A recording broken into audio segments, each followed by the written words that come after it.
바뀌어야 할 모든 것들을 다 바꿔놓겠습니다, 여러분.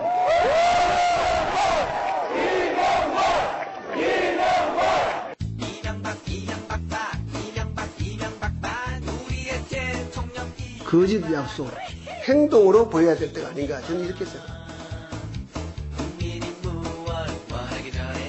대기업이 없으면 국민 여러분도 없습니다.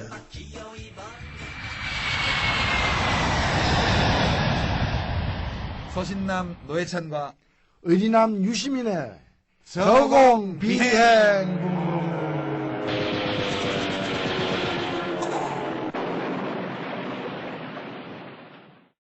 자, 청취자 여러분 안녕하십니까?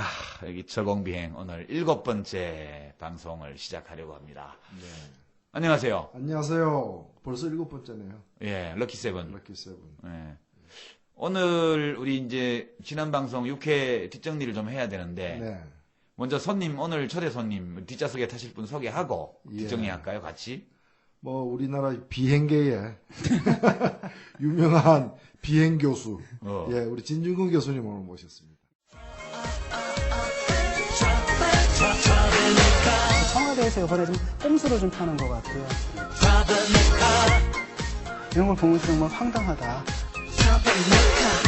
얼마나 사회적 상태에서 떨어져 있는지. 지금 대통령이 먹통이라는 게 문제인데. 듣보잡이라고 지칭하는 글을 올려 진중권 씨에 대해 대법원이 유죄를 확정했습니다. 예, 안녕하세요. 반갑습니다. 여기도 비행 중년이야. 예, 우리 딸 비행 중년들.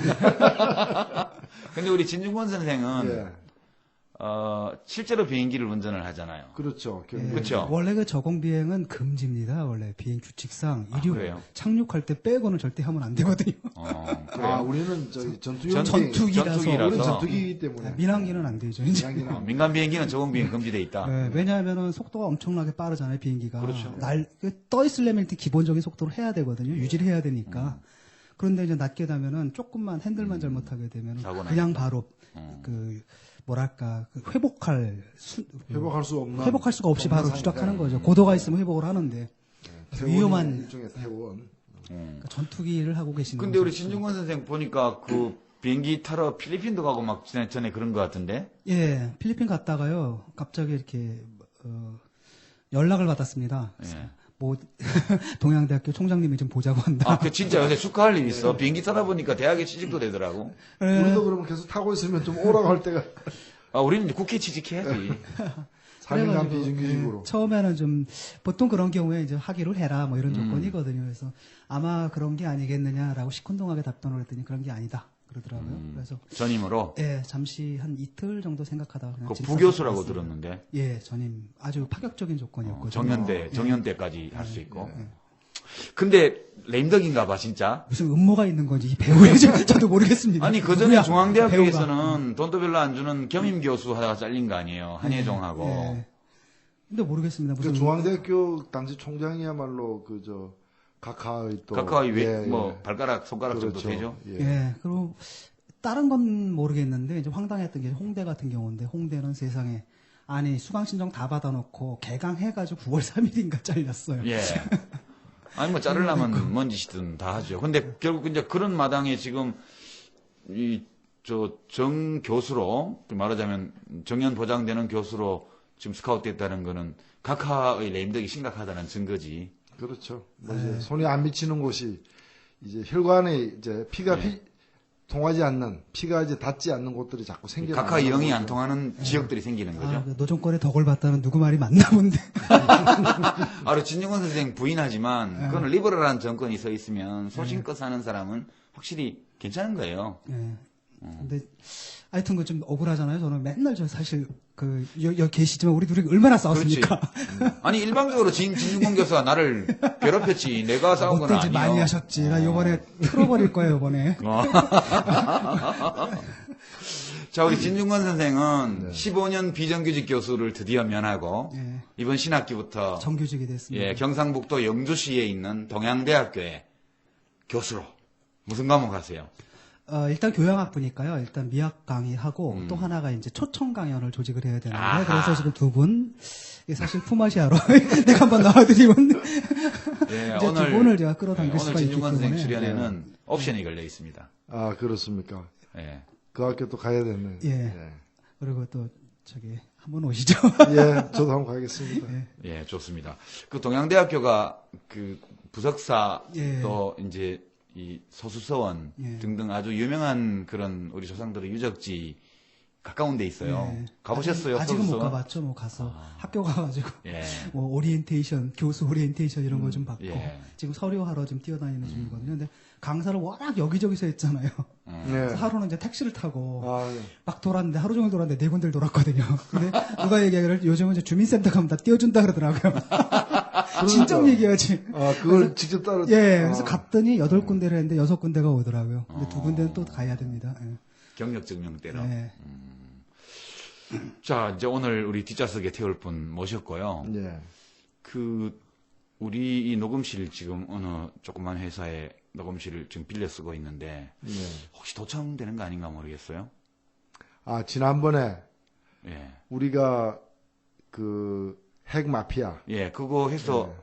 녹음 끝내고 편집하는 중에 각하께서 벌써 그 내용을 4주년, 취임 4주년 기자회견 때 언급하셨더라고요. 그게 우리가 그 수요일 날 저녁에 팟캐스트로 이렇게 공개가 됐는데 예. 그 수요일 날 오전 10시에 예. 예. 이제 취임 4주년 기자회견 하면서 뭐 사람 이름도 몇 명 거명해서 막 따지듯이 하고 예, 저도 예. 그 영광을 누렸습니다. 예. 그리고 하여튼 싸움닭처럼 국민들과 싸울리는 그런 태세로다가 항변하면서 우리 팟캐스트에 지적된 문제에 대한 해명을 그 자리에서 했었죠. 우리가 6회 방송에서 핵발전 마피아라는 제목으로 우리나라 핵발전의 모든 것, 핵발전 마피아가 어디에 서식하며 그들의 식습관이 어떠하고 그들의 언어가 어떤지에 대해서 쭉 분석을 했는데 그럼 무슨 내용을 얘기했죠, 각하께서? 요 근래 핵발전소를 폐기하자 이렇게 생각하는데 에너지 제로의 나라입니다. 독일이 원자력 발전소를 폐기한다고 하지만은 그건 경우가 다릅니다. 프랑스의 원자력 발전소에 나오는 전기를 그냥 갖다 쓰면 됩니다. 만약 원자력을 폐기한다면은 전기료가 40% 올라가야 합니다. 청정 에너지, 소위 기술 변화에 대비한 깨끗한 에너지의 일환으로 원자력 발전소를 이길 밖에 없습니다. 후쿠시마 원전 사태로 고통을 겪는 일본이 원전 건설을 사실상 포기했습니다. 2050년 원전이 제로가 됩니다. 일본도 후쿠시마 그 사태가 났지만은 원자력은 일부 반대가 있지만은 원전 산업을 계속하고 국제 시장에서 우리와 경쟁을 지금 하고 있습니다. 그날 이제 우리가 얘기한 것 중에서 이제 독일하고 일본에 대한 이제 반론을 제기했어요. 그렇죠. 그래서 독일이 원자력 줄이고 있다고 하나. 근데 왜 한국은 느리냐 이렇게 문제 제기를 하니까 독일이 원자력 줄이겠다고 하나 줄인 만큼 프랑스 원자력 발전으로 생기는 전기를 수입한다는 거예요. 그래서 결국에 원자력으로 대체하는 거다라는 얘기고 또 일본이 이제 원자력을 2050년부터 안 하기로 했다고 하나 사실은 그렇지 않다. 계속 할 거다. 뭐 이런 얘기인데 그래서 제가 이제 독일 부분에 관해서 물론 우리 진중 교수도 독일이라서 잘 아시지만은 좀 물어봤어요. 물어봤더니 독일 같은 경우에는 이제 원자력에서 뽑아내는 전기가 22%고 그다음에 신재생 에너지가 17%인데 전기가 남는 경우들이 가끔 생겨난 모양이에요. 그렇게 남는 경우가 생기면 이 남는 전력을 오스트리아나 스위스에 수출도 하고 어떤 때는 또 그냥 주기도 한대요. 양이 적을 때는 그냥 주기도. 대신에 신재생 에너지가 이제 차지하는 비중이 워낙 크니까 17%나 되니까 간혹 이렇게 흐린 날이 계속되거나 바람이 뭐 덜 불거나 이래서 그 예정된 생산량을 채우지 못했을 때 그 프랑스 국경 지역, 독일의 프랑스 국경 지역에서는 일부 전기가 프랑스에서 넘어오기도 한답니다. 그 사기도 한답니다. 그러나 그것을 독일 전체의 전기가 부족할 때 그런 식으로 하지는 않는다는 거예요. 그렇죠. 왜냐하면 독일 사람은 기본적으로 이제 고압선으로 전기가 송전되는 것 자체를 매우 싫어하기 때문에 그게 원거리, 장거리 송전을 갖다가 하는 경우가 드물다는 거거든요. 그래서 이거는 그야말로 아주 좁쌀만한 사실 하나를 가지고 뻥튀기를 해가지고 마치 1000만 명이 먹을 수 있습니다. 뭐 이렇게 얘기하는 거 식으로 이제 잘못된 해명을 한 거죠. 그거는 각하께서 이제 독일을 잘 안 가보셔서 그럴 텐데요. 예. 저 우리 진중권 선생 베를린에 많이 계셨지만 프로이센 아니야. 예, 옛날에 조선일보 읽으면서 독일 얘기가 막 나오는데 독일 살면서 이 사람들이 무슨 얘기하는지 모르겠어요. 우리 진중권 선생은 베를린에 유학했기 때문에 베를린은 프로이센 수도요. 예. 저는 이제 마인츠에 유학했는데 예. 마인츠 이쪽은 이제 옛날에 바이에른 왕국하고 좀 가까워요. 물론 이제 히틀러. 비르텐베르크 왕국이나 예. 이런 그러니까 지금 보면 독일 남서부에 바덴 비르텐베르크수나 이쪽으로 해서 스트라스부르로 해서 프랑스로 넘어가는 이 길은 예. 원래 프랑스하고 독일이 왔다 갔다 점령하면서 이 민족도 막 섞여 있고 그런 데예요. 지명도 독일 지명을 불어식으로 읽고 브란서 지명을 독일식으로 읽고 이런 데거든요. 길도 굉장히 그러니까 아름다운. 길도 다 연결돼 있고 전기도 연결돼 있고 거기에 막 섞여 있어요. 그렇죠. 그런 지역의 일부 그 예를 예. 가지고 이제 뻥을 튀겨서 뻥을 튀기는 거죠. 그렇죠. 마치 그러니까 독일에서 원자력 발전소 다 없애면은 예. 그 후부터는 프랑스에서 생산된 원자력 그 전기를 가지고 독일이 대체하는 것처럼 들리도록. 예. 누가 이제 얘기하는 그렇게 보고를 한 거죠 밑에서. 그렇죠. 근데 우리 각하께서 일부러 거짓말하신 건 아니고 독일에서 근데 이제 그 원자력 문제 굉장히 민감하죠. 민감하게 생각하더라고요. 근데 저도 좀 이해가 안 됐는데 아니 뭐 쓸 수도 있는 거 아니야? 제 의식이 좀 예. 그렇거든요. 그랬는데 이제 독일에서 데모를 별로 안 하잖아요. 쾰른 쪽 가다 보면 들판에 원자력 발전소가 예, 막 보이잖아요. 가장 격렬한 데모가 일어나는 게 원자력 데모거든요. 그래서 재처리할 때 프랑스를 보내가지고 재처리하는 예. 카스파 예, 예. 트랜스포테이션이라는데 그때쯤 되면은 정말 그 전쟁이 벌어지는데 육해공 3분 그 길이 전쟁이 이제 스트라스부르로 해서 가는 길이에요.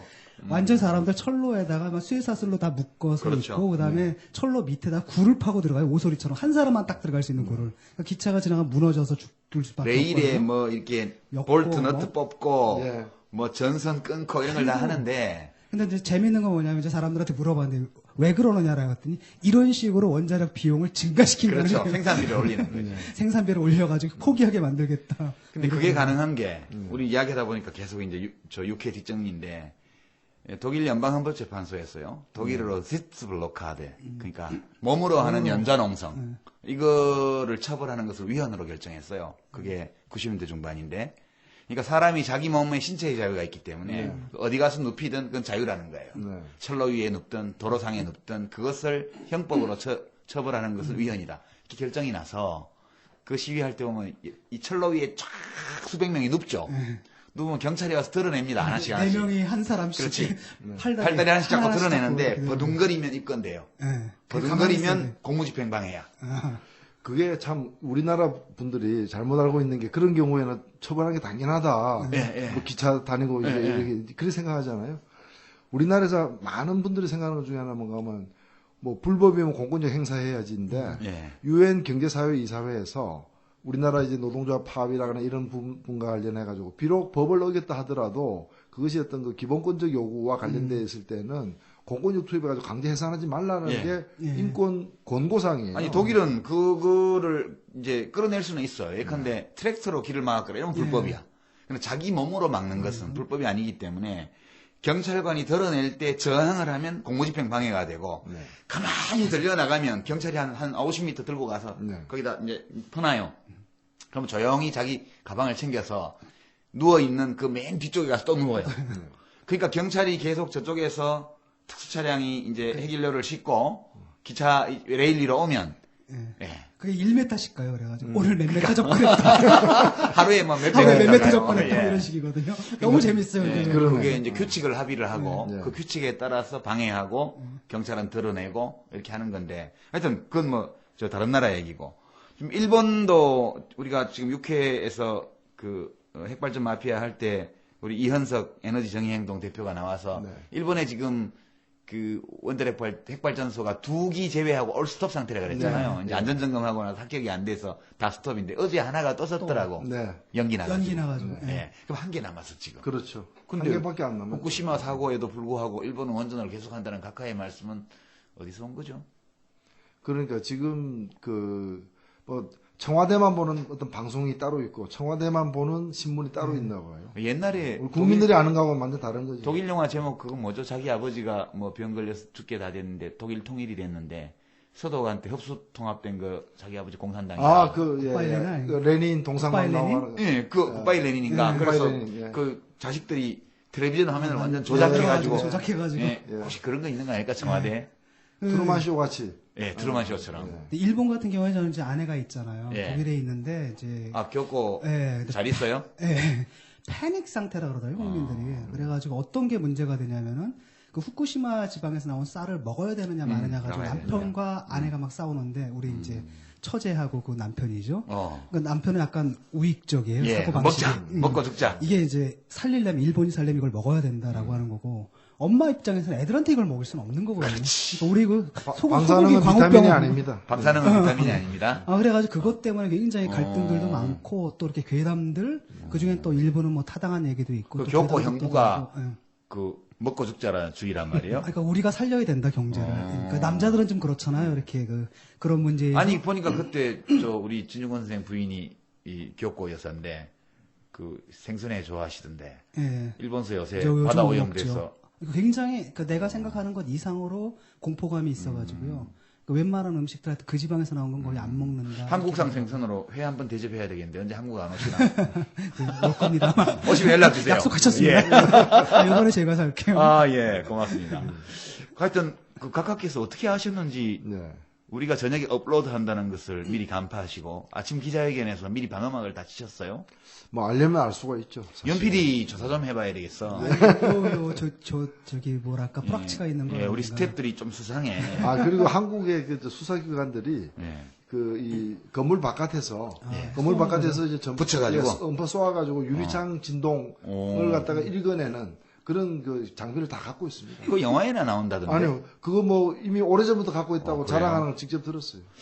야, 그러면 도청된다면 우리 마음 놓고 가깝게 건의드릴 거 있으면 드려야 되겠다. 그렇죠. 예. 또 이렇게 뭐 그걸 도청되는 걸 알고서 또 역으로 또 교란시키는 또 그런 방법도 있는데 우리가 뭐 그렇게 한가하지 않으니까 방송이 재미나죠. 할 얘기만 하면 되는 거죠. 6시간만 있으면 들으실 수 있는데 그걸 미리 그러니까 말이야. 아, 참 청와대 참모들이 너무 열심히 일하나 봐.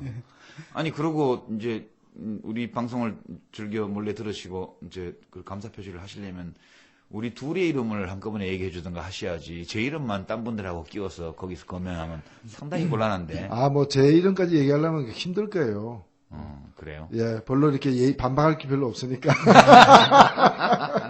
좋습니다. 그럼 우리 6회 핵발전 마피아 편에 대해서는 각하의 즉각적인 응답이 있었다는 점을 특별히 우리가 기억하면서 예. 필요하다면 우린 또 뭐 한번 태울 수도 있죠. 각하를 예. 아니, 우리 저거 포탄 치는 거 있는 그쪽에 태워가지고 포탄하고 같이. 적재함에. 예. 아이, 그건 뭐, 사람이 탑승하면 안 되죠, 거기는. 자, 이제 오늘 7회를 이제 시작을 해야겠는데, 오늘의 주제, 우리 진중권 선생을 모신 이유가 있죠? 예. 우리 뭐 하려고 모셨어요, 오늘? 아, 진중권 선생 특별히 이제 스나이퍼, 저격수로 또, 유명한데, 우리 그 각하의 지금 4주년이죠. 예. 사실 지난 2월 22일 날, 취임 이제 4주년 기념한 기자회견이 마지막 기자회견입니다. 왜냐면은 5주년 될 때는 그날에 퇴임식 하는 날이에요. 그렇죠. 기자회견 없어요. 예, 기자회견 없고 그냥 2월 20일 네. 퇴임하는, 예. 물론 그때 이제 갈는지는 우리도 신중히 봐야 되겠지만은, 예정대로 간다면은 이제 그날 퇴임하는 거고, 마지막 기자회견인데, 이 4년에 대해서, 그날 제대로 평가하지도 않았고, 또 제대로 솔직히 반성하지도 않았고, 뭐 싸우려고 나오셨던데. 예. 싸우려고 남은 하시고. 1년 계속 싸우겠다. 지난 4년처럼. 이런 결의를 밝힌 자리였기 때문에, 그 점과 관련해서, 우리가 무엇을 제대로, 무엇이 잘못되었고, 앞으로 무엇이 고쳐져야 되는지, 우리가 할 일을 사실은, 할 일 리스트를 뽑아내기 위해서 평가를 예. 제대로 해야죠. 7회 저공비행을 하기 전에, 지난 6회 정리를 좀 했는데요. 우리 다음 카페, 청취자 카페에 올라있는 리뷰들 몇 개 소개하고, 또 상품 보내드릴 분 계셨어요. 먼저, 영덕 영해 분들 열받지 마세요. MB 대통령의 고향은 포항 흥해입니다. 제가 지난번에 잘못 말했죠. 흥해라고는 했지만 흥해라고 했죠. 영덕이라고 그랬잖아요. 그죠? 근데 행정구역상으로는 포항시인가 봐요. 흥해가. 사실 근데 지역적으로 보면 영덕이나 똑같은데. 그리고 반핵 영화제를 영덕이면, 그렇죠. 포항 바로 옆에죠. 주성영 의원도 그쪽이죠. 그렇습니다. 뭐 그런가요? 예, 지역구는 아니, 지역구는 지역구는 대구인데.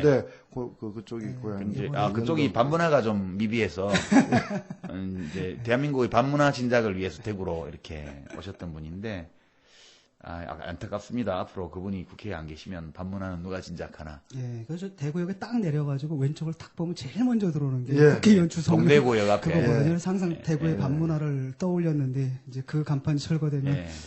좀 그 네온사인 돼 있죠. 예. 그 밤에 동대구역에 딱 내리면 KTX를 바로 보이는 게 그 동대구역 주변에 모텔과 호텔, 술집 간판하고 그다음에 주성영 국회의원 동종업계인 모양이죠. 반문화 예. 그렇게 돼 있습니다. 하여튼 뭐 그렇고요. 여기 소개해 주셨는데 정정님이 영덕 핵발전소 뭐 가깝게 사시겠다고 얼마 전에 얘기했잖아요. 그래서 반대하는 시민연대 만들어서 반핵 영화제를 한대요. 3월 3일과 3월 4일 포항문화예술회관에서 합니다. 많이 좀 가봐야 되겠네요. 예, 체르노빌 그 후 죽음의 핵폭풍 이런 영화 상영한다면 이거 광고고요. 예. 그다음에 희망을 보자님. 예. 어렵고 낯선 분야였는데 두 진행자의 정리와 적절한 비유 설명으로 많은 도움이 됐습니다. 많이 공부가 잘 됐답니다. 감사하고요.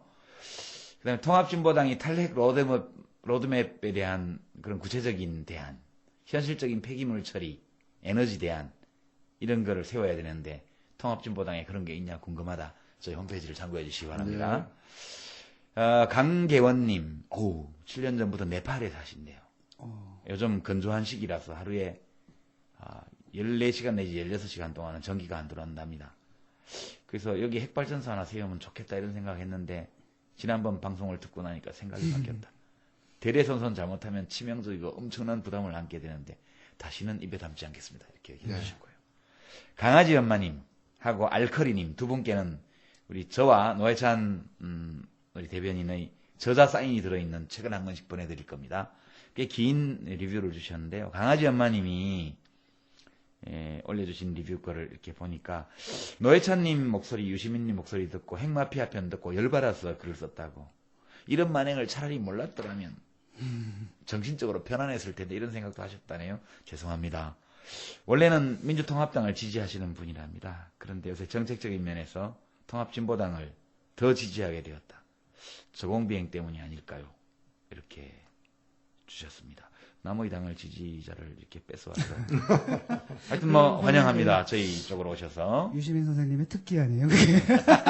저희는 워낙 우리 좀 많기 당했지. 때문에 좀 더 건너와야 됩니다. 워낙 많아서. 알커리님, 못 배우고 살기 바빠서 내 갈 길만 가던 사람이라고 하시면서요. 사회운동 하는 사람들은 시간 남아 돌고 먹고 살만해서 하는구나 이렇게 생각했답니다. 그런데 생각해보니 내가 술 먹고 수다 떠는 시간에 누군가 싸우면서 고생해서 내 사는 곳이 이 정도 되는구나 이런 생각이 들었다고. 그래서 저공비행 들으면서 참 동화 속에 사는 것 같이 생각했던 재벌이나 박근혜 씨나 또 어떤 분들은 신처럼 모시는 박정희나 전두환에 대해서 새롭게 알게 되었습니다. 곧 제 조카가 태어나는데 지금처럼 힘든 일들은 없어지고 웃는 일만 생기기 바랍니다. 이런 사연 주셨어요. 여러분들이 올려주셨는데요. 강아지 엄마님하고 알커리님한테 책 보내드리래요. 우리 윤 PD가. 그래서 책 우리가 사인해서 댁으로 우송해드리도록 그렇게 하겠습니다. 그리고 사인한 책이 더 있으니까 또 오늘도 그렇고 계속 들으시고 좋은 또 리뷰 많이 올려주십시오. 자, 이제 우리의 비행기를 몰고 비행 중년 셋이서 청와대를 향해서 오늘은 또 우리 각하께서 이명박 각하께서 지난 4년간 거쳐오신 그 길을 따라서 지도자의 길을 따라 우리 함께 저공비행을 이제 시작해 보겠습니다. 들어볼까요? 우리들 얘기 함께하면 뭐든 할 수 있죠. 거짓 없는 밝은 세상 우리 함께 만들어가야죠. 어두운 그림자 지치고 아픈 사람들 모두 손을 잡고 들어가요.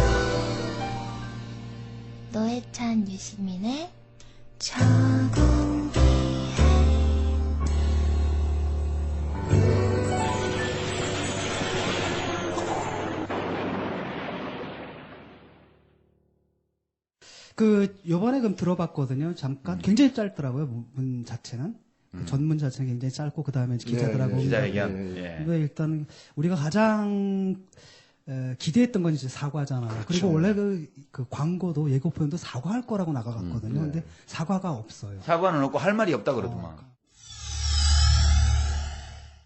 취임 4주년을 맞아서 말씀을 드리고자 이 자리에 섰습니다.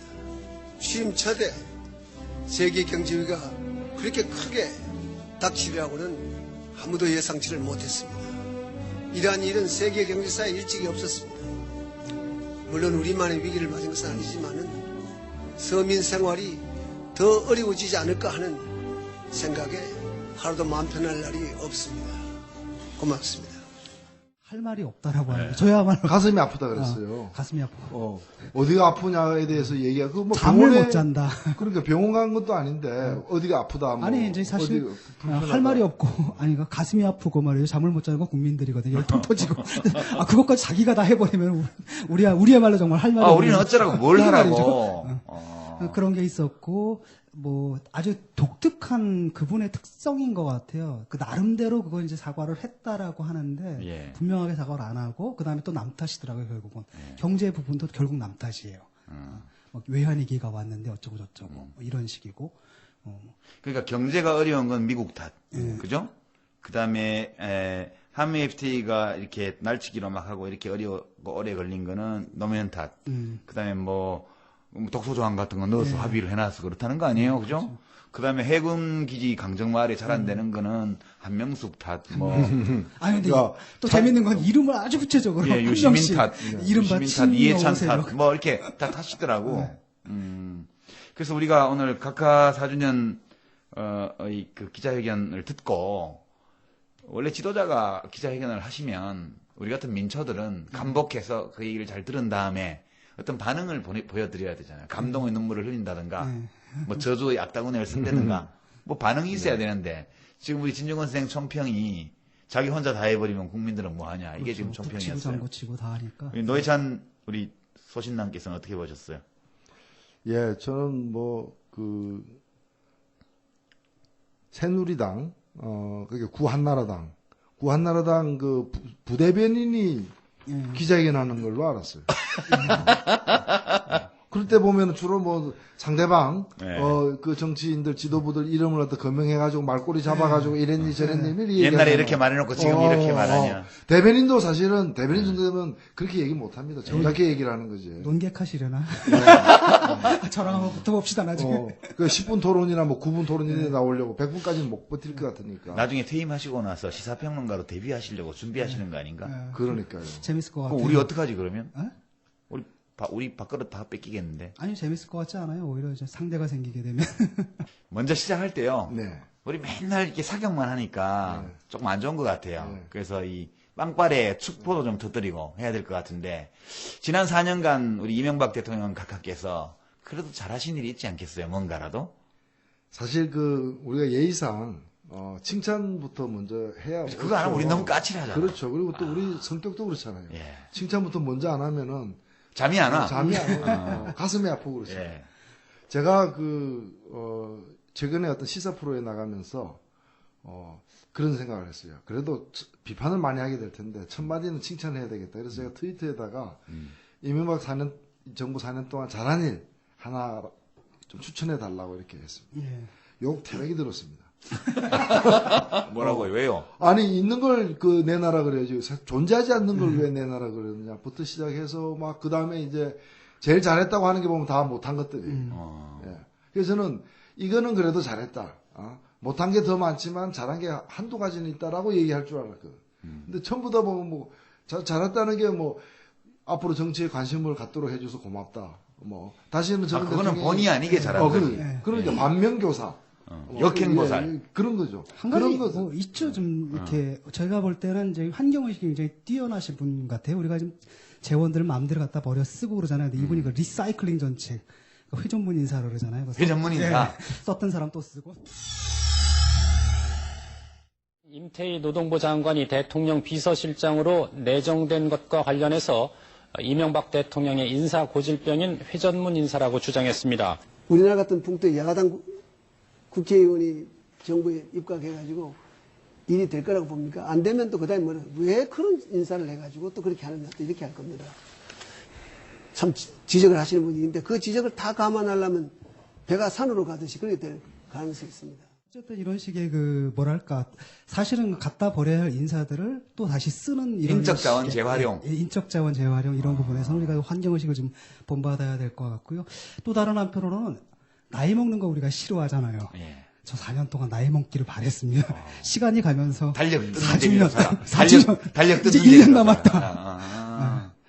뭐 그런 즐거움을 나이 좀 먹어도 선사해 좋아. 내가 나이 주는- 먹는 한이 있어도 빨리 지나갔으면 좋겠어. 예, 그런 거죠. 예. 그러니까 이제 2013년 2월까지는 나이를 빨리 먹는 게 낫겠죠. 예. 그거는 좀 다른 얘기예요. 근데 우리 진중권 선생을 뭐 시간 강의 나가는 데서 다 자른 건 잘한 일 아닌가? 덕분에 제가 좀 또 2년 동안 놀았는데 다시 그러니까요. 들어오려니까 적응이 안 돼요. 지금 이게 사람이 아니 전임으로 보내드리려고. 방랑 끼가 들어버리면 이게. 예. 사실은 이제 룩삭 하나 딱 들고 다니거든요. 팬티 몇 장하고 뭐 와이셔츠 몇 장 그래가지고 필리핀 갔다가 한국 갔다가 독일 갔다가 이러다가 지금 와가지고 또 자리 잡으려니까. 그래도 한 2년간 쉴 시간을 주신 것에 대해서 개인적으로 좀 감사해요. 그러지 않았으면 못 쉬었을 거예요. 아마 정말. 근데 그 사이 바빴잖아요. 뭐 트위터 같은 거 보니까 안 쉬던데. 가방 총질이던데. 트위터가 노는 거죠. 사실 저의 놀이터고. 예. 근데 저는 사실 진지하게 이 문제에 관해서 생각을 많이 해봤어요. 그 전부터 예. 각하 1주년 토론 때부터 제가 100분 토론 나갔거든요. 예. 그 이제 2주년, 3주년 계속 한 번씩 나갔는데 제가 정부에서 하는 일을 가만히 들여다보면 4대강 같은 거 하면 안 되는데 했고 뭐 부자 감세도 하면 안 되는데 했고 뭐 종부세 폐지 이런 거 다 하면 안 되는데 했고 뭐 좀 하면 안 되는 일을 엄청 많이 하셨어요. 해야 되는 일은 또 안 하시고 그런데 해야 되는 일 한 게 하나는 있더라고요. 그 보육 예산. 그게 이제 참여정부 때 1조 원을 막 넘었고 그 이제 3조 원 규모의 이제 보육 정책에 관해서 우리가 토론을 하다가 부처 간 합의가 잘 안 돼서 시범 실시만 하고 나온 것들이 있었는데 지금 이제 마지막 연도에 보육 예산이 한 3조 원 정도 됐거든요. 예. 그거는 저는 할아버지께서 애기들 위해서 신경 좀 쓰셨다. 그럼 나 인정해드리고 싶어요. 예. 예. 그런 세세한 부분이 몇 가지는 더 있겠죠. 예. 근데 그래서 열심히 찾고 있는데 그거 하나밖에 아직은 안 보이더라고요. 또 우리가 결코 인색한 사람들이 아니에요. 정말 이거 하나 찾기 위해서 제가 정부 예산서를 다 뒤졌다는 거 아니에요. 하여튼 청와대에서 이거 듣고 혹시 우리가 모르는 잘하는 일 있다면은 빨리 연락 좀. 빨리 연락해 주시죠. 우리 카페에 우리 대통령께서 가입하셔가지고. 예, 다임 호텔. 그렇죠. 예. 그러면 우리 책도 사인한 거 한번 그렇죠. 볼수 있죠. 우리 다음에 저공비행 카페, 예. 리뷰 카페 거기 오셔서 대통령께서 바쁘시면 참모들이 오셔도 돼요. 그 비서관들이 많잖아요. 예. 또 재밌었던 게 오히려 사실 취임 기자회견은 좀 재미가 없었고요. 예. 그 청와대에서 4주년 기념으로 낸 거 보고서 좀 보셨어요? 그 내용? 저 자세히는 못 봤습니다. 신문 보도만 봤는데. 도농 간의 격차가 줄어들었다라든지. 빈부격차가 줄어들었다. 네, 빈부격차가 줄어들었다라든지, 청년 실업이 줄어들었다라든지, 2월 24일 날이 아니라 사실 제가 볼 땐 4월 1일 날 발표해야 할 자료를 미리 터뜨려버리시는. 너무 기가 막혀가지고. 원래 4월 1일 날 하려고 준비했던 걸 서둘러서 낸 거 아니에요? 그런 모양이네. 좀 황당해가지고. 근데 웬만해야지, 사람이. 근데 그러니까 아까 얘기했잖아, 굿바이 레닌. 예. 각하 전용이라니까, 그게. 이게 파티션이 있는 것 같아, 세계가. 파티션이 돼가지고 여기는 우리가 들어 사는 세계고, 똑같은 그건데, 이쪽은 좀 각하 세상에 또 따로 있는 것 같더라고요. 각하 전용 세상. 보고서가 많아요. 예. 그러니까 대부분 우리가 이제 이명박 대통령 취임 직후부터 예. 이동관 씨나 이런 대변인들이 논평 낼 때 우리가 그런 평을 많이 했어요. 이 논평은 국민 들으라고 낸 논평이 아니고 대통령 각하께서 들으시도록 각하께서 보기에 듣기에 좋았더라. 예. 이것을 노리는 논평이었다. 물론 이제 어느 논평이나 그런 측면은 있겠죠. 근데 이거 좀 심하잖아요. 이렇게 딱 보면은 이게 국민들 들으면은 국민들 반응이 어쩔 거냐 정도가 있잖아요. 웬만해야 되는데 좀 칭찬 좀 하자고 꺼냈더니 그거 진짜 그냥 바로 그렇게 또 거기 가요. 근데 현실감을 상실했다는 느낌이 좀 들더라고요. 이분들이 정말로 현실감을 상실했구나. 옛날에 이승만 대통령 때 이제 민정 시찰해가지고 시장 같은 데 가서 달걀 같은 거 옛날 지프로 이렇게 달걀 이렇게 꾸러미 예. 이런 거 이제 이거 얼마냐 묻고 물가 이제 파악한다. 그러면 미리 청와대 그 경무대 비서관들이 미리 얼마라고 답해라라고 예. 얘기를 해가지고 물가 별로 안 올랐네 뭐 이런 식으로 예. 이제 이 물정을 잘못 알도록 했다는 얘기가 있는데 요즘 세상에 저는 대통령이 물정을 모른다고 생각되지는 않아요. 모를 요새 수가 있습니까? 인터넷 안 하고 이러면 그럴 수 있어요. 근데 인터넷을 또 그 뭐 청와대 밑에 이상한 서버 하나 만들어 놓고 다 글로 연결해가지고 거기서 청와대용 무슨 가상세계. 가상세계를 보지 않는 다음에야 아니 지금 칭찬하자고 하니까 계속 그렇게 가실 거예요? 자업자득입니다. 자, 그러면 각하 4년 동안의 업적을 우리가 다 나열하기 이전에요. 이거 우리가 뭐 이렇게 일일이 얘기를 안 해도 이미 이제 일반 국민들이 이제 달력 짓는 재미로 이제 하루하루 살아가는 수준이 됐잖아요. 이제 아주 큰 의문이 어떻게 이분이 대통령이 될 수 있었을까?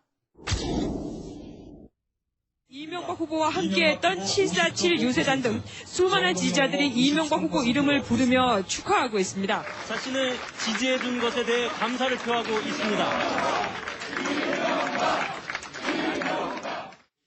오늘 국민들께서는 변함없이 절대적인 지지를 보내주셨습니다. 어제 대통령 선거에서 이명박 당선자는 48.67%, 거의 절반에 가까운 득표율을 기록했습니다. 또 2위와의 격차도 무려 500만 표를 넘어 사상 최다 표차 기록으로 압승했습니다. 우리는 도대체 누구를 뽑은 것일까? 왜 이분을 뽑은 것일까? 다른 나라에도 이런 사례가 있나? 이런 의문이 뭉게구름처럼. 예, 이탈리아에도 있잖아요. 왜 벨루스코니. 프랑스에도 있는 것 같더라고. 프랑스에도 좀 있는 것 같고. 그 벨루스코니는 삼성가에서도 연구를 했다는. 아, 그래요? 예. 삼성을 깊이 연구한 우리 노시안 대변인께서 그 사실을 또 어떻게 하셨어요? 아, 그걸 이제 삼성 가문에 여러 이면사를 또 누가 정리해가지고 여시춘추라고 책을 낸 바가 있는데. 여시춘추? 예, 그게 보면은 그 이제 그쪽에서 어디를 연구했는지 그게 나오고 이태리 같은 데서도 그런 이제 하나의 그 사람도 이제 대자본가잖아요. 그 대자본가가 권력을 이제 잡는 과정에 대해서 굉장히 관심을 많이 기울였던 거죠. 제가 볼 때 참여 정부에서 저질렀던 실수가 있었던 것 같아요. 특히 경제 문제에서 그런 원죄가 있었고 양극화가 벌어지지 않았습니까? 예. 그러니까 경제 위기 극복하고 김대중 정권 때, 노무현 정권 때 그걸 하는 과정 속에서 우리가 흔히 이제 좌파들이 흔히 말하는 소위 신자유주의적인 정책이라든지 이런 것들이 여파가 있어서 중산층이 무너졌던 게 그때부터인 것 같아요. 근데 중산층이 무너지게 되면 사실 민주당의 지지층이 무너지는 거거든요. 그런 측면이 있었고 제가 그걸 느꼈던 건 언제였냐면 사실은 황우석 때였거든요. 왜냐하면 그때 황우석을 지지하는 사람들의 저는 그래요. 왜냐하면 그 농객하는 게 편한 게 이쪽을 하면은 이쪽을 까잖아요. 그럼 절반이 날 편을 들어줘요. 또 이쪽을 까면 또 이쪽 절반이 편을 들어주거든요. 그때 다르지. 네, 근데 이제 문제는 이걸 딱 하니까 그 당시에 황빠는 그러니까 박근혜빠 플러스 노빠 겹쳐가지고 덤벼들더라고요. 디멘전이 달라서. 그러니까 디멘전이 다르고 그때 제가 한 게 뭐냐, 이 사람들이 여야로 나눠서 싸우지만 그 바탕은 좀 동일하다. 쉽게 말하면 그 어떤 가치 이런 거 생각하지 않고. 약간 굉장히 우익적인 분위기가 있고 사실 그때 저희가 굉장히 큰 좌절을 좀 했죠. 그래가지고 이거는 아니다 싶었는데 그 당시에 그 분위기가 바로 이제 이명박으로 가는 거죠. 무슨 짓을 해도 우리가 다 용서해주겠다. 경제만 살려라. 뭐 이런 식의 쉽게 말하면 경제 살릴 분도 아니었는데 좀 다른 접근도 가능할 것 같은데 이게 미스테리야. 예, 그래서 저는 상당히 지금 던진 화두가 굉장히 재미있는 화두라고 생각이 들어요. 예를 들자면 우리가 과거에 뭐 잘 아십니다만 그 소위 군사 독재 정권 때 이제 권력을 갖고 있는 이 기관이 뭐 안기부, 심지어는 보안사 이런 거 있잖아요. 예. 근데 이제 문민화되고 민주화되면서 그런 기관이 이제 권력에까지 개입하는 거는 이제 사실상 뭐 하나에도 해체되듯이 이제 금지가 되다 보니까 이제 요즘에 검찰이 무소불위의 힘을 휘두르잖아요. 왕이야, 왕. 예, 마찬가지로 87년제 민주화 이후에 생겨난 현상 중에 하나가 군사 독재 정권이 그 당시에는 그 전까지만 하더라도 사회 모든 걸 꽉 지배했잖아요. 근데 이제 군사 독재 정권이 후퇴하고 문민화되면서 그 틈을 비집고 머리를 내밀고 나온 게 뭐냐? 이게 대자본, 재벌. 그래서 여기서 정치 세력화에 시도를 갖다가 그 첫 번째가 정주영, 국민당으로 예. 나오고 92년 예. 대선 때. 그 실패하죠. 예. 물론 하지만 상당한 또 그때 이제 정주영 왕 회장께서 정치 담당 계열사를 만들려고. 그렇죠. 예. 자, 그래서 뭐 또 우리 국민들에게 현혹하는 뭐 아파트 반값 아파트. 뭐 경부고속도로를 2층 고속도로. 2층으로 해가지고 예, 예. 뭐 통행료 안 내게 하고 눈이 번쩍번쩍 뛰는 걸 했잖아요. 근데 사실은 좌절했습니다. 그랬더니 그리고 이제 YS가 대통령이 됐잖아요. 그 다음 이제 그 대통령 선거 때 여기에 또 새롭게 도전한 사람이 김우중이에요. 대우그룹 김우중이었고 이건 권력에서 미리 알고 견제를 해서 잘랐다. 사실은 좌절을 했던 거죠. 그리고 세 번째 도전이 누구로부터? 뭐 정몽주는 도전했다고 볼 수도 없는 거고. 도전했지, 예, 근데 또 도전했지만 사실 뭐 좀 허접해서 그랬지. 꼬리를 내렸고 그 다음에 도전한 그 다음에 도전한 사람이 바로 이 이명박 대통령. 예. 그래서 이것은 여러 가지 이제 경제적 어려움 속에서 경제 전문가로서 어필한 점도 있지만은 그 뿌리로 보자면은 사실 어찌 보면은 한나라당이 다시 정권을 잡았다기보다는 그렇죠. 대자본 재벌이 한나라당 옷을 입고 정권을 잡은 거다. 이 이명박 정권을 그렇게 봐야 된다.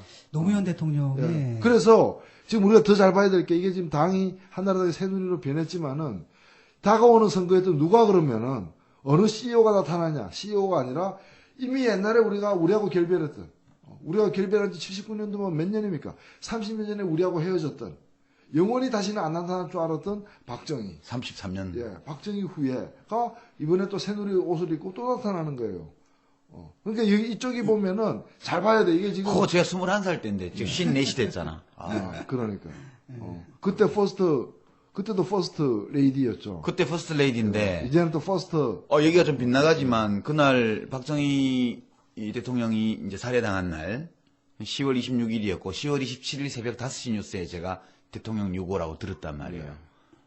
그때 제가 우리 서클 자취방을 제가 살고 있었는데 5명이 술이 이렇게 돼서 밤에 와서 자서 막 누가 토하고 이래서 제가 새벽에 치우느라고. 그 얘기 우리 지난번에 안 했습니까? 네, 했습니까? 왔다 가지고 들었단 말이에요.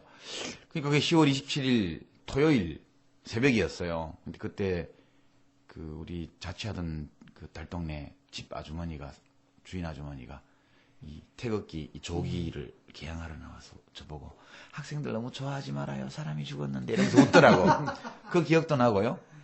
저희가 굉장히 하여튼 사람이 죽었는데 축하를 하는 것은 좀 안 됐지만 너무 심한 독재자가 죽었으니까 너무 좋다 이래서 막 기쁨의 만세를 방문 걸어 담고 불렀던 기억이 나요. 그러면서 사람이 죽었는데 이래도 되나 하는 그런 마음의 캥김이 있었어요. 근데 그로부터 33년이 지났는데 그때 퍼스트 레이디 하던 분이 지금 대통령이 되시겠다고. 저는 바로 그날 아침 5시 뉴스를 제가 들은 게 아니라 그걸 들은 하숙집 아저씨가 자고 있는 저를 깨워가지고 그분이 명동성당 평신도 회장이었던 분인데 정부 의식이 있었던 분이죠. 문제의식이. 그래서 저를 깨워가지고 앉았는데 서로 할 말이 없는 거예요. 그 엄청난 사건. 예, 엄청난 사건. 냉장고에서 소주 꺼내서 아침에 소주 한 잔씩 했죠. 저는 그날 저의 환상이 깨지는 날이었거든요. 고등학생? 여고생을 하나가 제가 좀 좋아했었어요, 그때. 그래서 같이 버스를 탔죠, 그날. 버스를 타고. 10월 27일 날. 10월 27일 날. 그래서 가면서 이제 나는 이제 막 이렇게 뒤에 서가지고, 있죠, 이렇게 괜히, 아무것도 하지 못하면서 괜히 그 뒤에 붙어가지고, 이렇게 보고 가는데, 뉴스가 계속 나오는 거예요. 뭐 박정희 대통령 각하께서 서거하셨습니다. 계속 이런 뉴스가 나오더라고요. 근데 사람들 표정을 보니까 절반은 착잡하고 절반은 싱글벙글이야. 그때 아마 분위기가 그랬던 것 같아요. 맞아요. 근데 이 여학생이 딱 내리자마자 펄떡 주저앉더니 우는 거야. 나의 환상이 완전히 깨져가지고 저건 좀 아니다. 그랬던 기억이 납니다. 그럴 수도 있지, 신박하네. 그렇죠. 당시엔 그랬죠. 그런데 하여튼 뭔 얘기하다 이렇게 됐더라. 근데 각하 같은 분을 우리 국민들이 압도적으로 뽑은 거예요. 물론 이제 득표수는 노무현 대통령보다 오히려 좀 적었지만 조금 그래도 득표율이나 이런 것들은 아주 높았죠. 격차 이런 게. 득표수가 적었다는 게 굉장히 중요한 부분이에요. 이게 제가 정확히 말씀드리면 2등하고의 격차는 530만 표 났으니까 역대 최다고로 많이 났는데 투표에 참가한 사람 중에서의 득표율 있죠. 득표율은 그 이전까지 가장 낮았던 사람이 노태우 후보였는데 36%. 그 사람보다 더 적게 얻었어요. 그러니까 가장 표를 적게 얻고 당선된 거죠. 투표를 안 한 거죠. 왜냐면 솔직히 말하면 저도 안 했거든요. 그거는 문제 있다 정말 진중권 선생. 반성해야 돼. 반성하는 게 아니라 나는 정말 화가 나서 안 했어요. 아니 그래도 530만 표 차이라고 화가 계속 자랑하는 원인을 제공한 1인이잖아. 아니, 근데 화가 나가지고 안 한 게, 그쪽은 내가 도저히 찍을 수 없고, 민주당 후보도 찍을 수 없고, 그 다음에 뭐. 또 이쪽도, 진보 쪽도. 권영길 후보 권영길 나왔잖아. 후보 찍어야지. 아이, 그분 몇 수입니까? 아니 그래도 그렇지 어떻게 안 찍을 수가 있냐고. 난 배신감 느껴 지금. 장수라도 찍어야지. 괜히 얘기했다, 이거. 내일 아침 또 큰일 났다, 이거. 진중건. 아니, 그 실제로 화가 나더라고요. 어느 쪽 찍을 수 없게 만들어가지고, 내가 그래서 이때는 이건 정말 의식적으로 대한 보이콧이다. 라고 했던. 근데 다시는 지금 그런 선거가 없었으면 좋겠어요. 그러면 뭐죠? 이명박 대통령을 뽑게 만든 게? 그러니까 환상이죠. 환상. 네, 왜냐하면 사람들이 경제 문제라는 건 알아요. 왜냐하면 그렇잖아요. 그 이미 충족된 욕망은 욕망이 아니거든요. 근데 그렇지. 민주화에 대한 욕망은 이미 충족됐어. 시절 그다음에 노무현 정권을 지나면서 대부분 충족됐고 또 하나가 민주자주잖아요. 그때 통일인가? 통일도 사실 남북 왔다 갔다 했잖아요. 하고, 예, 어느 정도 충족이 됐는데 그러다 보니까 배가 고픈 거예요. 경제 양극화가 되고 그런데 사람들이 생각할 때는 문제는 뭐냐면 그 해법을 그 문제를 일으킨 그것과 정반대 해법을 찾아야 되는데 그걸 더 하는 식으로 한 게 바로 이명박 정권이 아닌가 싶어요. 그게 환상이다. 그게 환상이죠. 그런 거는 환상이랑 안 그러고 망상이라 그러잖아요. 망상이죠. 영어로 하면 illusion. 근데 이제 대중들은 간단한 겁니다. 그러니까 예컨대 경제다 그러면 이런 정책과 저런 정책이 있는데 저 정책을 취해야 되는데 그럼 이 정책을 취한 거 아니잖아요. 그렇죠. 그런 거죠. 근데 문제는 뭐냐면 뭉뚱그려 생각한 겁니다. 그냥 경제. 그다음 그 상징이 바로 이명박. 그다음 그러니까 그것도 이명박 대통령이 드라마 두 편이에요. 드라마 두 편. 서민 출신이잖아요. 네. 그리고 뭐 재벌 아들로 대선 물려받은 게 아니라 개인의 힘으로 출세를 해서 CEO까지 이른 사람이잖아요. 우리를 구원해 줄 거야. 그렇죠. 이게 마치 이 나라를 이 어려운 경제 상태에 있는 이 나라를 특히 우리 서민들을 저 사람이 스스로 이렇게 출세한 것처럼 우리를 나아지게 만들 거야라는 환상을 가진 것이고 그 점에서 우리 국민들은 수업료를 제대로 많이 치른 거죠. 그 드라마가 뭐죠? 그러니까 옛날에 드라마 두 편이 있었어요. 야망의 그렇지, 야망의 계절이가 뭔가. 그다음에 또 하나가 있었거든요. 두 편이 있었는데 그 사실은 이명박 씨에 대해서 객관적인 평가를 한 게 아니라 이거 극화시킨 거예요. 그 유인천이 이명박 그러니까. 역할을 했던 그 드라마. 그래서 그 보훈 인사를 또 한 거죠. 요새는 근데 드라마가 그때는 그랬는데 불과 5년 후에는 이제 예능이야. 예. 뭐 힐링 캠프, 무슨 무릎팍도사 여기 나오면 그냥 대권 후보가 되더라고. 예. 정치인이. 초대 안 받으셨어요? 저는 잘렸대요. 정치를 하기 위해서는 정치를 안 해야 된다는. 예, 어떤 작가가 저도 정계를 은퇴하면 나갈 수 있대요. 아, 그래요? 그리고 절대 정치를 다시 안 할 것처럼 이렇게 하면 내보내줄 수 있대요. 힐링 캠프는 이제 박근혜 씨하고 문재인 씨까지 나오고 끝이야. 이제 없어. 이제 나 못 나온대 이제. 그러니까 이제 안 되는 거고. 그런데 그게 오로지 그럼 국민들이 가진 환상 탓인가? 이명박 대통령은 아무것도 안 하고 있었는데 국민들이 그냥 아니 그런 환상을 이제 갖게끔 사실은 오랫동안 공작적으로 해온 거죠. 해왔고 나는 그거 아닙니다. 저한테 대해서 오해하지 마세요. 저는 부자들을 위해서 정세할 겁니다. 부자들에게 세금 깎아줄 겁니다. 저는 양극화 줄이지 않을 겁니다. 저는 경쟁을 더 강화할 겁니다라고 얘기한 게 아니고 마치 저를 보십시오. 제 서민 아닙니까? 밤늦게 국밥집에서 욕 들어가면서 국밥 먹는 사람 아닙니까? 노가다도 그러나 하고 저는 이렇게 노점상도 하고 이 손으로 뻥튀기도 하고 리어 가득 끌고 모든 어려움을 극복해왔습니다. 지금 이 손으로 국민 여러분께 약속하겠습니다. 좀 거친 손이지만 함께 잡고 뛰기엔 믿을만합니다. 제 손을 잡고 함께 국민 성공시대로 달려가지 않으시렵니까? 실천하는 경제대통령 기호 2번 이명박. 제가 다 해봐서 압니다. 저는 이렇게 열심히 해서 여기까지 왔지 않았습니까? 여러분들도 그렇게 만들어 드리겠습니다. 그래서 국민 성공시대 그때 구호가. 그래서 실제로 747이 뭡니까? 747 공약이라거나 이런 제반 우리 국민들에게 허황된 약속을 본인이 한 거죠. 그러니까 국민들이 속아 넘어간 죄는 있을지 몰라도 우리 국민들의 환상 때문에 이명박 대통령 솔직히 얘기했는데도 불구하고 착각해가지고 잘못 뽑았다 이렇게 할 문제는 아닌 거죠. 제가 볼 때 이제 프로젝트란 말이 있잖아요. 근데 그게 왜 프로가 라틴어에서 PRO가 앞으로란 뜻이고 앞으로. 젝트가 던진다는 거잖아요. 예. 굉장히 중요하거든요. 누가 대통령 대권을 잡으려면 일단 프로젝트가 있어야 돼요. 투사하는 거죠. 앞으로 앞으로 던지는 거죠. 거예요. 문제는 뭐냐면 이제 이분이 이제 던진 거는 앞을 미래를 향한 투사가 아니라 리트로젝트거든요. 사실은 그 박정희시 양적 성장 경제, 그러니까 박정희에 대한 향수 있잖아요. 그걸 갖다가 약간 바꿔가지고 그대로 던졌기 때문에 미래를 향해서 던진 게 아니라 사실 과거를 향해 던졌고 그 결과가 지금 우리 사회가 몇십 년 후퇴한 것처럼 이렇게 느껴지잖아요. 옛날에 봤던 걸 다시 보게 되고. 문제는 뭐냐면 그 당시에 뭐 리트로든 프로든 앞으로 던지든 뒤로 던지든 던진 놈이 없었다는 거죠. 솔직히 말하면 그 당시에 야당 후보가 뭘 던졌는지 기억이 안 나요. 뭐였죠? 저기 행복 배달부. 뭐 그런 식. 무슨 뭐 가정이 행복한. 그러니까 뭔가 이렇게 뭐랄까 사회를 이렇게 바꾸겠다라든지 뭔가를 던지는 게 있어야 되는데. 평화통일 가정당 공약 비슷했어요. 네. 그 다음에 또 뭐 그쪽 이쪽은 뭐였더라요? 뭐 뭐 이렇게 기억이 잘 안 나는데. 예, 뭐. 그런 거였고 이회창 씨는 뭐 그때 나와서 15%를 딱 득표를 했고요. 그러니까 이명박 후보와 이회창 후보의 득표합이 65%쯤 됐어요. 약 64%. 그러니까 그게 거의 3분의 2에 육박하는 득표를 보수 쪽에서 한 거죠. 그러니까 그것까지 계산하면 굉장히 많은 국민들이 사실은 보수 쪽에 표를 던졌던 거고요. 이 환상 한쪽으로 이명박 한나라당 조중동 이런 데서 퍼뜨린 환상, 그리고 국민들이 어떤 서망을 걷다가 투사해버린 거, 이런 건데, 이제 쉽게 그냥 좀 천박하게 표현하면 사기당했다 그렇게 말하는 분들이 있어요? 예. 그렇게 볼 수 있는 걸까요? 사기당한 거죠, 사실상. 그렇죠. 근데, 사실 제가 아는 어떤 중소기업 하는 분이 이분이 그해 12월, 2007년 12월에 이제 이명박 후보를 찍겠다는 거예요. 그래서 제가 아니 그런 대통령이 될 만한 사람이 아닌 대통령 자격이 없는 사람에게 표를 던지면 어떡하느냐 이렇게 했더니 자기는 안다 이거예요. 여러 가지 그 BBK 사건이라거나 과거부터 있어왔던 여러 일들을 볼 때 그리 존경할 만한 분이 아니라는 걸 잘 안다. 그리고 뭐 우리나라 역사에 뭐 이 귀한 공로가 없다는 것도 잘 안다.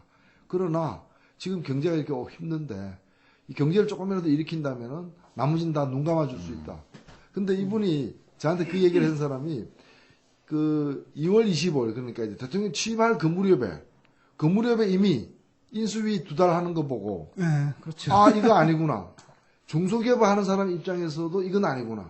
이건 완전 대기업 대자본의 앞잡이에 불과하구나 하는 걸 근데 이미 알았다는 거예요. 자기 판단 잘못된 것 같다. 후회한다. 이렇게 얘기를 하는 거예요. 사기당했다는 말을 맞는데 그게 정말 몰라서 사기당했다 이런 뜻은 아니에요. 제가 볼 때는 쉽게 말하면 이명박 씨를 믿어서 찍어준 게 아니라 믿고 싶어서 찍어준 거예요. 그 욕망이 있는 겁니다. 아마 많은 사람이 믿지는 않았을 거예요. 근데 혹시나 그래도 희망이 있으면 괜찮잖아요. 약간은 찜찜하지만 그래도 혹시나. 그렇죠. 그런 게 있었던 거고. 근데 그게 이제 나중에 인수위 때 사실 저도 그 당시에 논객 은퇴했었거든요. 한 2년 동안 그 황우석 이후로. 그 당시에 이제 제가 컴백하면서 이분이 나를 불렀다. 딱 인수위 하는 걸 딱 보니까 아주 아닐 거라는 건 알았는데 야, 이 규모일 줄 몰랐죠. 이 사람들 RNG부터 땅을 사랑했습니다라든지. 그건 사실 우리가 비꼴 때 하는 말이에요. RNG 인수위원장은 국보위 출신이요, 거기다가. 이경수. 50 국보위 출신이에요. 그런데 그때 젊은 30대 교수였는데 거기 들어가야 될 이유도 없는데 자기가 원해서 들어간 걸로 추정되거든요. 그때 이제 그 젊은 여성. 유일한 젊은 여성이었어요. 아니요. 여기서 몇 명 더 있었는데 본인은 이제 여성계 대표로 당시에 차출당했다라고 변명을 했었어요. 뭔 여성계 대표 자기가 숙명여대 젊은 여자 교수인데. 그렇습니다. 개그의 존립 기반 자체를 없애니까 좀 위기감을 느꼈는데 예를 들어가지고 부동산 투기했잖아요. 그럼 비꼴 때 우리가 하는 말이거든요. 형 땅을 사랑하셨나 보지? 우리가 비꼼새 해야 되는데. 진지하게. 나와서 진지하게. 저는 땅을 사랑한 죄밖에 없습니다. 풍자를 못해 그러면. 그 정도 되면 아예 풍자 자체가. 그래서 우리 시사평론하는 진중권 선생이 좌절감을 느꼈어. 그렇죠. 좌절감. 한동안 은퇴하셨다. 비꼬아야 되는데. 근데 나는 그 상당히 문학적이라고 생각했어요. 뭐 부동산을 참 좋아합니다. 뭐 이렇게 얘기 안 하고 상당히 문학적. 땅을 사랑한다. 땅을 펄벙 여사의 돼지. 한 번 더 나가면 이제 돼지를 사랑하는 죄밖에 없습니다. 뭐 이런 식으로. 저는 개인적으로 그 당시에 이제 대통합민주신당 후보 경선 나와서 첫 주말 경선 해보고 4등 하는 바람에 접고 이제 이해찬 후보 지지 이렇게 이제 했었고, 정동영 후보가 당선되고 나서 대선에 나가시는 걸 보면서 그 과정에서 이명박 후보가 하는 걸 보면서 이 사기라는 생각을 많이 했어요. 근데 그때 제가 사기라고 그러면 사람들이 헐뜯는다 그러더라고요. 제가 사기라고 느낀 건 어떤 거였냐면 유세 중에 분식집, 미용실 이런 데를 향해 손가락으로 가리키면서 그 미용실 사장님 장사 안 되죠? 제가 장사 잘 되게 해드리겠습니다. 분식집 장사 잘 되게 해드리겠습니다. 순 거짓말이에요. 이 자영업이 국민소득이 감소하는 가운데 공급 과잉이 되고 이쪽 그 대량 해고 나오고 비정규직이 커지면서 사람들이 이 오픈을 많이 해서 공급 과잉이 갈수록 심해지고 있는 상황이고 그것이 불경기하고 겹치면서 소규모 자영업이 장사가 안 되는 상황인데 그 대통령 후보라는 사람이 가두유세를 하면서 그렇게 말을 하는 걸 보고 저 사람은 타고난 거짓말쟁이다. 그런 느낌이 있었고요. 그 다음에 이제 정권거래소 방문했을 때 내가 당선되면 당선 즉시 주가 3천, 임기 중 5천 이렇게 하는 걸 보고 저 말이 이 저런 말을 거짓말로 할 수가 있을까? 라는 이 보통 사람들의 규모를 넘어서 보통 사람들이 그러니까 말하자면 인지할 수 있는 또는 상상할 수 있는 범위를 넘어서는 그걸 하는 걸 보면서 저 사람은 사기꾼이다. 그런 느낌이 강하게 들었는데 어디 가서 그런 얘기를 해도 그 말하자면 신포도 저 신포도야 자기 팔 안다 하니까 야당 정치인으로서 그런 것처럼 들으시더라고요 당시에. 그러니까 그런 걸 보면 명백히 보통 사람들의 사고력의 한계를 넘어서는 엄청난 거짓말을 할 때 사람들은 그것을 의심할 수 없는 거 아닌가?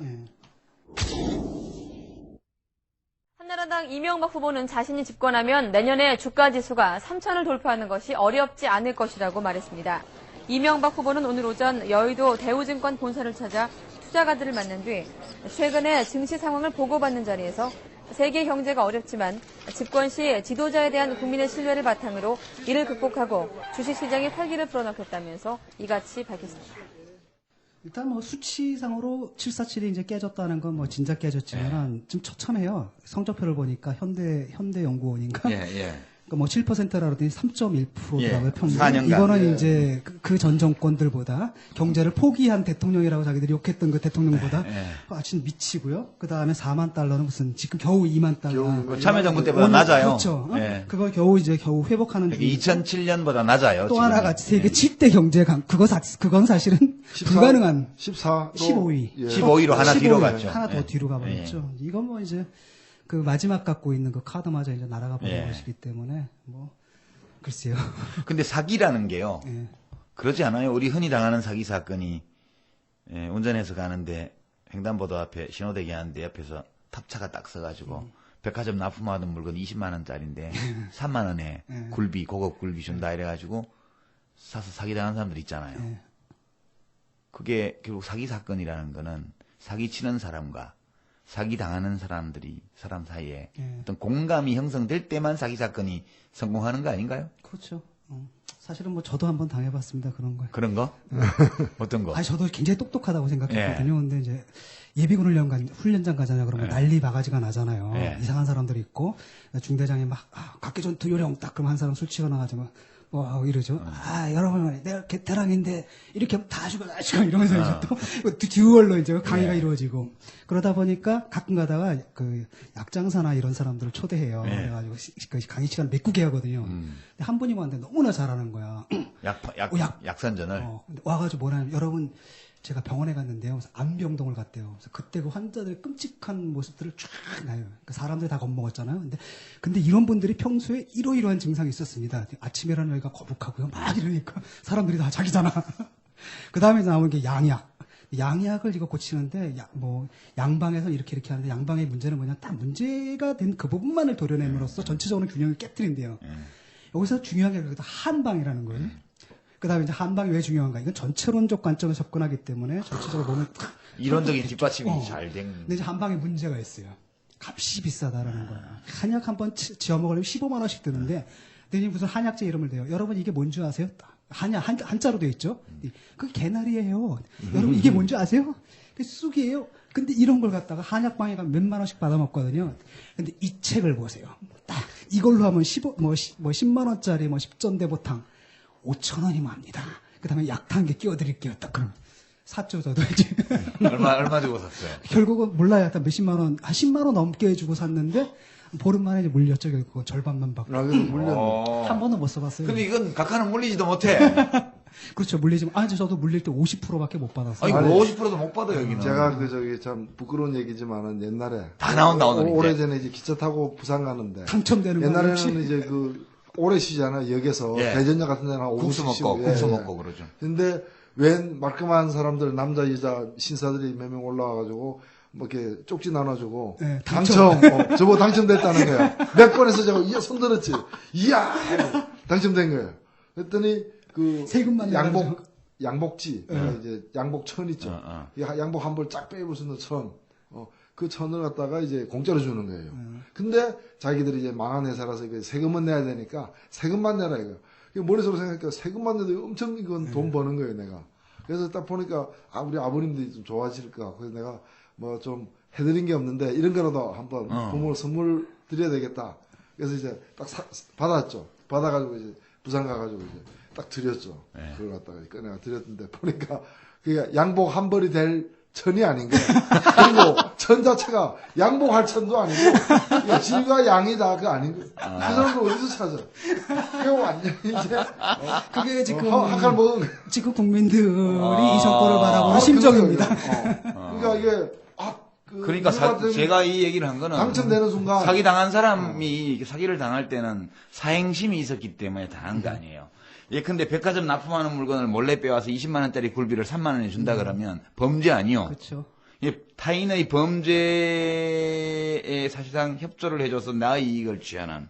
그런데 그건 좀 다르다. 회사가 부도나서 그렇다 그러면 그건 좀 다르다. 거죠. 내가 얘기를 들으니까 그 사람들이 당첨하는 번호를 갖다 5번이면 5번을 딱 정해두고 이걸 누구한테 주느냐. 그 성격 중에서 제일 어리숙한 사람한테 주는 거야. 그래야 그게 이제 성사가 되니까. 하여튼 사행심이 있었던 거지. 좋은 천을 헐값에. 그러니까 이제 그 정도로 했을 때 꼼꼼히 안 따지고 넙석 받아 먹을 것처럼 보였던 거예요. 그렇지. 보였던 거예요. 결국 국민이 어리숙했다. 주가 5천, 3천에. 아니요. 국민들이 굉장히 그 당시 배고팠으니까. 경제적으로 상당히 어려웠으니까 거기에 속겠다는 얘기를 해가지고 손 딱 들고 자기를 찍게 만든 거죠. 예. 그랬더니 지금 이제 도저히 쓸 수가 없는 4대강 강 한가운데 콘크리트 구조물이 딱딱 들어오고 말이죠. 그다음에 뭐 난리가 났던데. 부자 감세 100조 원. 물 세고 제가 볼 때는 아마 두고두고 저주가 될 것 같아요. 그것도 사실 처음에 운하 만들려고 했던 거 아니에요. 그렇죠. 운하 근데 이제 반대 봉착에서는 포기해야 되는데 그걸 또 4대강이라 해가지고 사실상 나중에 다 한 뒤에는 운하처럼 운용하려고 그런 계획까지 갖고 사실 만든 거거든. 그러니까 결국 이제 국민이 사기를 당한 건데 사기를 당한 국민의 마음 속에 그 사기 사건을 성립시킬 정도의 사행심 또는 환상 좋게 말해서 또는 망상 또는 판단착오 이런 게 있었다는 얘기 아닌가요? 정치하는 사람 이렇게 말하면 욕먹을지 몰라도. 그렇죠. 아무래도 일종의 카지노 도박 아닌가 이런 생각도 좀 들어요. 아니 근데 그래서 이게 왜 중요하냐면은 한번 사기 당한 사람, 사기 당하면은 그 사기범들은 사기꾼들은 돈 벌고 물러나지만 이제 결과를 아는 거 아니에요. 사기 당했다는 걸. 그럼 한번 사기 당한 사람은 의심이 많아지죠. 의심이 많아지는데 다음에는 들떠 사기 안 당하느냐? 또 당해요. 또 당할 수 있다는 거. 또 다른 종류의 사기를 당할 수. 그래서 지금 우리 이 얘기가 중요한 겁니다. 그러니까 이명박 대통령이 어차피 5년 단임제예요. 그렇지. 한번 사기치고 나면 다시는 못 다시는 못 와요. 또 다른 어디 양농 가서 또 비슷하게 할지는 모르겠는데 경도당 같은 데 가가지고 빠고다 공원 뭐 이런 데 있잖아요. 가면 또 할 수도 있어요. 그런데 우리한테는 그렇게 못하는 거죠. 근데 또 다른 사람이 이런 대선 뭐 이런 거 유사한 그런데 또 다른 메뉴를 들고 와서 아까는 양복지가 복지 메뉴, 복지국가 메뉴 양복지 가지고 했잖아요. 네. 어떤 사람이 와가지고 지금 저기 동해안 어디서 지금 싱싱한 생선 가지고 와가지고 지금 납품하고 가는데 얼마 남았는데 지금 동해안 내려가면 다 녹아버리고 그래서 버려야 되는데 그냥 버리느니 그냥 공짜로 나눠주는 게 좋겠다 했었는데 혹시 광어 가져가실 수 있겠습니까 이러는 거예요. 그 광어에 뭐 들었어요? 가재미 들었나? 근데 실제로 광어인데 이제 썩은 광어, 맛이 간 광어죠. 돈 주고 사면 안 되는 광어인 거죠. 그런 걸 또 주면서 근데 내려가는데 뭐 제가 바빌론 한 그릇 먹게끔 뭐 한 돈 10,000원, 20,000원 그렇게 해가지고 그것만으로 사기치고 다니는 분들이 있었어요. 그러니까 예. 서울 같은 데서 서울에서 신호등 있는 횡단보도 옆에 탑차 세우고 예. 그 얘기하는 예, 광업하는 것들은 다 예. 그렇게 상한 것들이에요. 그런 가능성이 굉장히 높죠. 예. 그래서 다른 종류의 사기가 딱 왔을 때 그걸 지난번 당했던 것을 교훈 삼아 가지고 안 당해야 되는데 또 당하기 쉽다. 지금 우리가 2012년 12월이 다가오면서 지금 얼마 안 남았어요. 눈에 보이지 않습니까? 예. 그 박근혜 씨에 대해서 좀 한마디 하고 싶은데 지금 현 정권의 경제 정책과 거의 똑같은 것 또는 그 이상으로 주장했던 게 박근혜 씨거든요. 줄푸세란 말이죠. 근데 줄푸세가 뭐였죠? 그 줄이고 세금 줄이고 그 다음에 공약 규제를 풀고 뭐 등등 법질서를 세우고. 줄푸세 운동 얘기 들어보셨습니까? 많이 알고 계시네요. 이렇게 자꾸 국민 세금 걷어들여서 국민의 희생을 강요해서 뭐를 벌려가지고 나라가 잘 되지 않습니다. 지금 이 세상에서는 이제 규제도 확 풀고 또 공권력이나 법질서 제대로 세우고 정부 규모는 줄이면서 국민 세금 부담을 더는 이런 정책으로 나가야만 일자리도 많이 생기고 또 기업들도 열심히 투자할 수가 있습니다. 여러분, 이제 이런 모든 잘못된 거 이거 바로잡는 길은 단 한 가지밖에 없습니다. 그 방법이 뭐라고 생각하십니까, 여러분? 예, 정답입니다. 정권 교체밖에 없습니다. 근데 문제라면 이게 정확하게 똑같았단 말이죠. 그러니까 그때만 해도 이게 장사가 된다고 이분이 판단한 거예요. 그래서 요즘 갑자기 또 틀었어요. 그래서 복지 얘기를 한단 말이죠. 예. 이건 또 품목이 바뀌었어, 품목이. 라고 했으면 자기가 또 그 정권에 협력을 한 거 아닙니까? 그렇죠. 뭐 사실 뭐 부딪히긴 했지만 그거는 대권 때문에 부딪힌 거고 정책적인 측면에서 분명히 책임을 져야 되고 그렇다면 자기의 그 줄푸세 공약이 일으킨 그 문제점들에 대해서도 좀 얘기가 좀 돼야 될 것 같아요. 반성이 돼야 되는데 그것 없이 또 넘어가면서 또 다른 장사판, 그렇죠. 새로운 유행을 쫓아가지고 판을 또 지금 벌려놨단 말이죠. 여기에 대해서 그러니까 양복지에서 지금 광어로 바뀐 그렇죠. 거예요. 양복지에서 광어로 간 거죠 지금. 예. 이런 문제라는 거죠 이게. 예. 근데 이제 이명박 대통령이 747로 사기를 쳤는데 실제로 한 거는 줄푸세였잖아요. 예.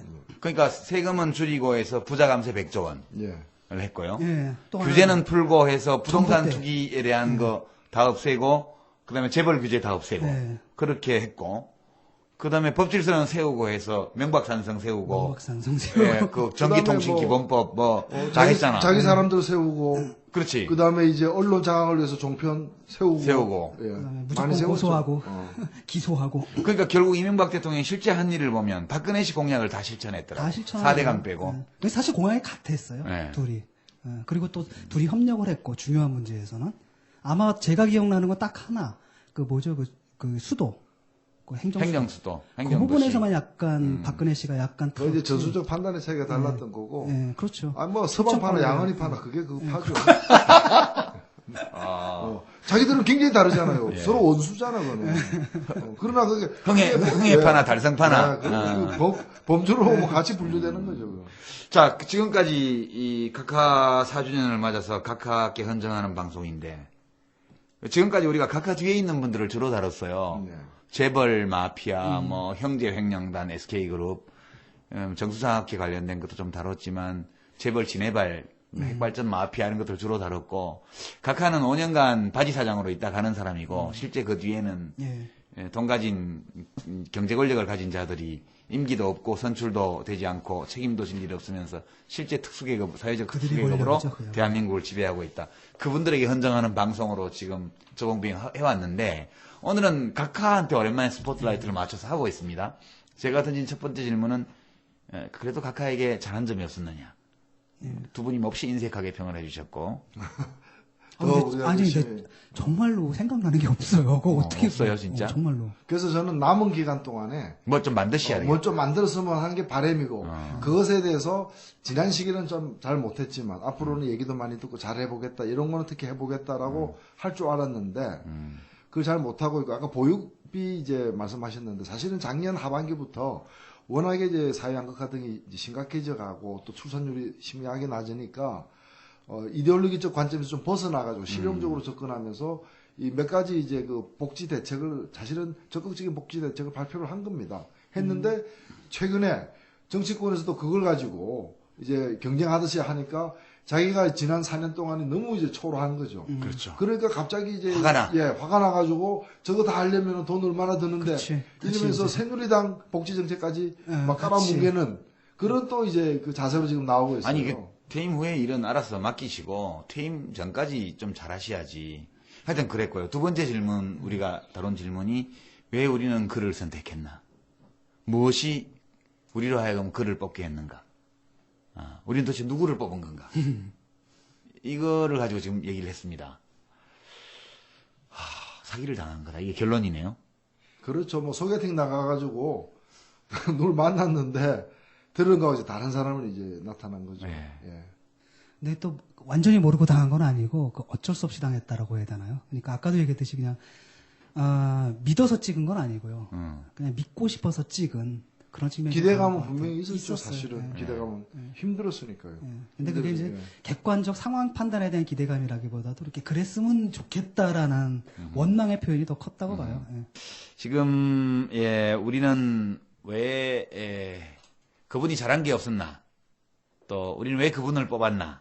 이런 것들을 가지고 이야기를 나눠봤는데 이제 1년 남았습니다. 하루짜리 달력이 붙어 있는 것 같으면 365번을 4번을 찢으면 이제 다시 나갑니다. 근데 이 남은 365일 동안 각하께서 무슨 일을 하실까? 우리 4주년 기자회견문으로 미루어 짐작해 보는 시간. 그래야만 우리가 앞으로 1년을 또 우리가 무사히 다치지 않고 보낼 수 있는 그런 방법을 찾지 않을까요? 사실 뭐 학생들도 1학년, 2학년 때 공부 안 하고 놀고 행패만 부렸다 하더라도 3학년 때 열심히 하면은 좋은 수능 성적. 예, 그리고 또 학창 생활을 아름답게 마칠 수도 있습니다. 꼭 그거에 뭐 1, 2, 3학년 다 평균을 볼 문제는 아니거든요. 근데 이번 이제 그런 점에서 이번 2월 20일 그 취임 4주년 기자회견에서 반성과 또 우리 국민들에게 이제 앞으로 좀 새로운 다짐, 좀 다르게 살겠다. 뭐 예를 들면 착하게 살자, 뭐 이런 그렇게 나오길 우린 기대를 했는데. 제가 힘드시죠? 하루 수입은 얼마 되시느냐고 했더니 잘하면 한 2, 3만 원 번다고 그렇게 하시면서 제가 위로하는 저를 보고 세상이 다 어려운데 뭐 난들 뭐 어렵지 않겠느냐고, 그래도 대통령이 힘들 때 더 고생스럽지 않겠느냐고, 내가 매일 아침 새벽 시장 나오기 전에 대통령이어서 기도를 하고 있다고 이렇게 이야기를 하셨습니다. 사실 우리 정부는 많은 일도 했습니다. 또 열심히도 했습니다. 또 국위도 선양을 했습니다. 뭐 국격이 아주 높아졌습니다.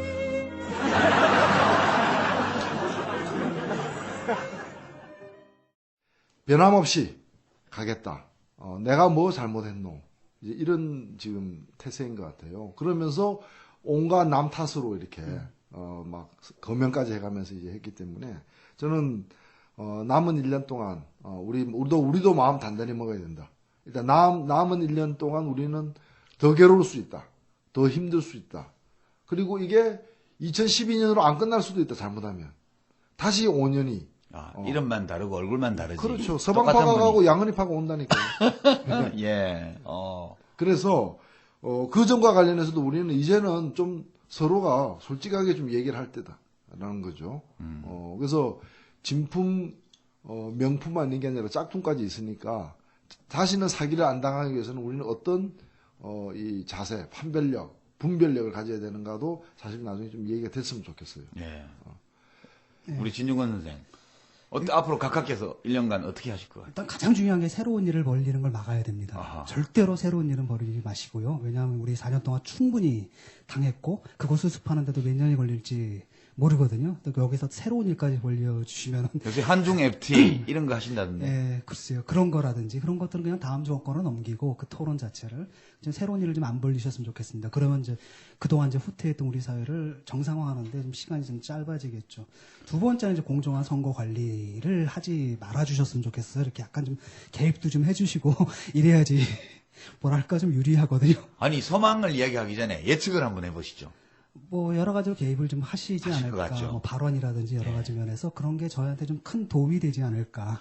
저는 그래서 그 뒤에 있기 전에 우리 한명숙 민주당 대표께서 그 무슨 토론 나가셔가지고 이거는 거명하면서 야당 정치인들을 이 대통령이 공박한 것은 선거 개입이다 그래서 막 규탄을 하시더라고요. 근데 난 속으로 왜 저 말씀을 하시나. 그 옛날에 그것 때문에 탄핵 운운하던가. 아니 우리가 아무 말도 하지 말고 계속 그렇게 해주시도록 가만히 있어야지.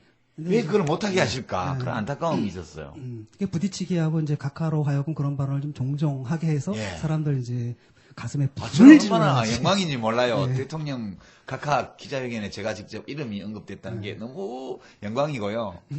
지금 야당 대표로 계시는 한명숙 대표께서도 그 지금 반대하고 계신 우리 전 이해찬 총리도 지금 뭐 가장 반대는 유시민 우리 그 통합진보당 대표께서도 엔돌핀이 팍팍 돌아요. 앞으로도 좀 그렇게 해주시면 좋겠는데. 국민들의 막 투지를 막 불살라 주시는 그런 발언들을 앞으로 간혹 좀 해주시고요.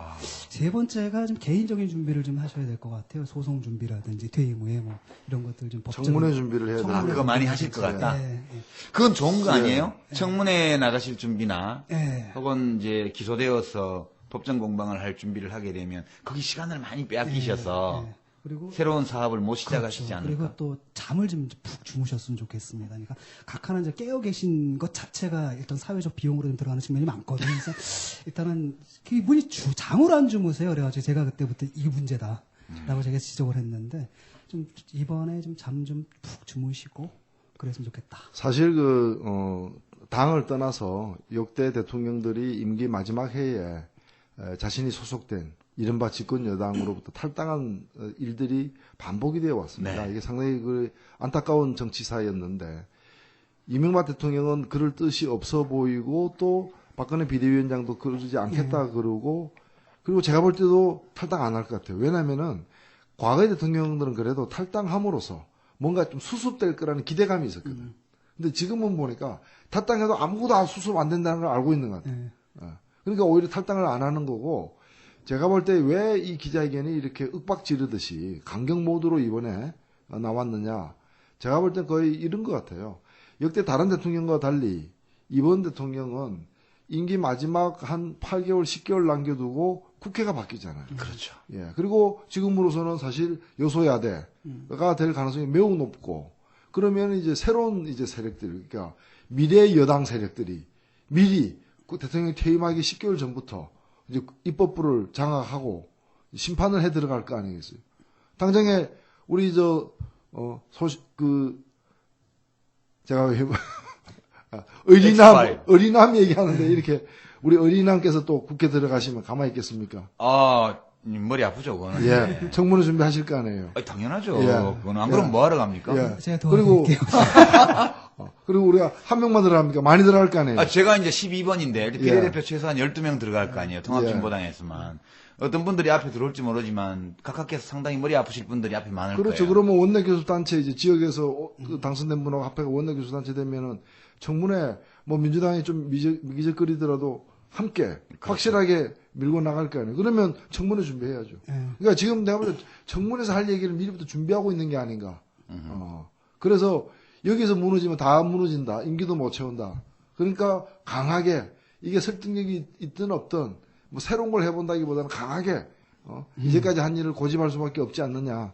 근데 이번이 참 재밌는 게 뭐냐면 이제 환상이 있거든요. 자기에 대한 환상이 있는데 그 박정희도 그런 말 했잖아요. 내 무덤에 침을 뱉어라 뭐 이런 얘기 했잖아. 우리 진중권 선생이 네 무덤에 침을 뱉어마라는 불후의 명절을. 그러니까 이분도 좀 그런 게 있는 것 같아요. 언젠가는 평가받을 거다. 꿈 깨야 되거든요.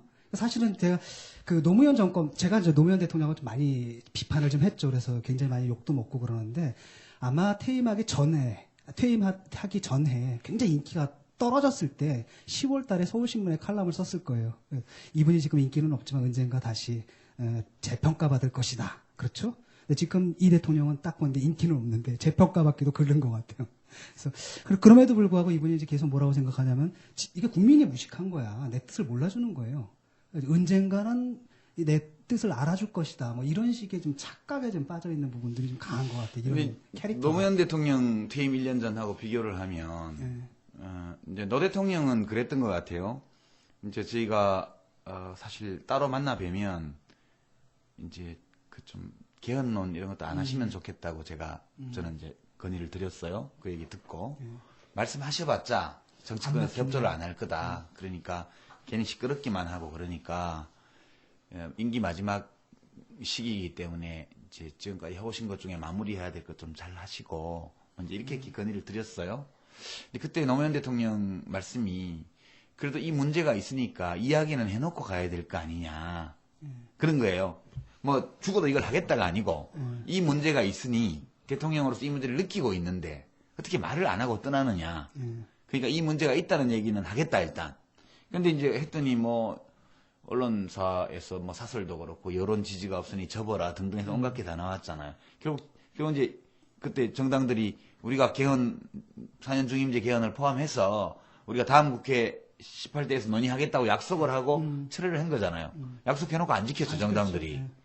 근데 이제 노 대통령 스타일은 그랬던 것 같아요. 일단 이런 게 필요하다고 생각하면 꼭 하세요. 이야기를.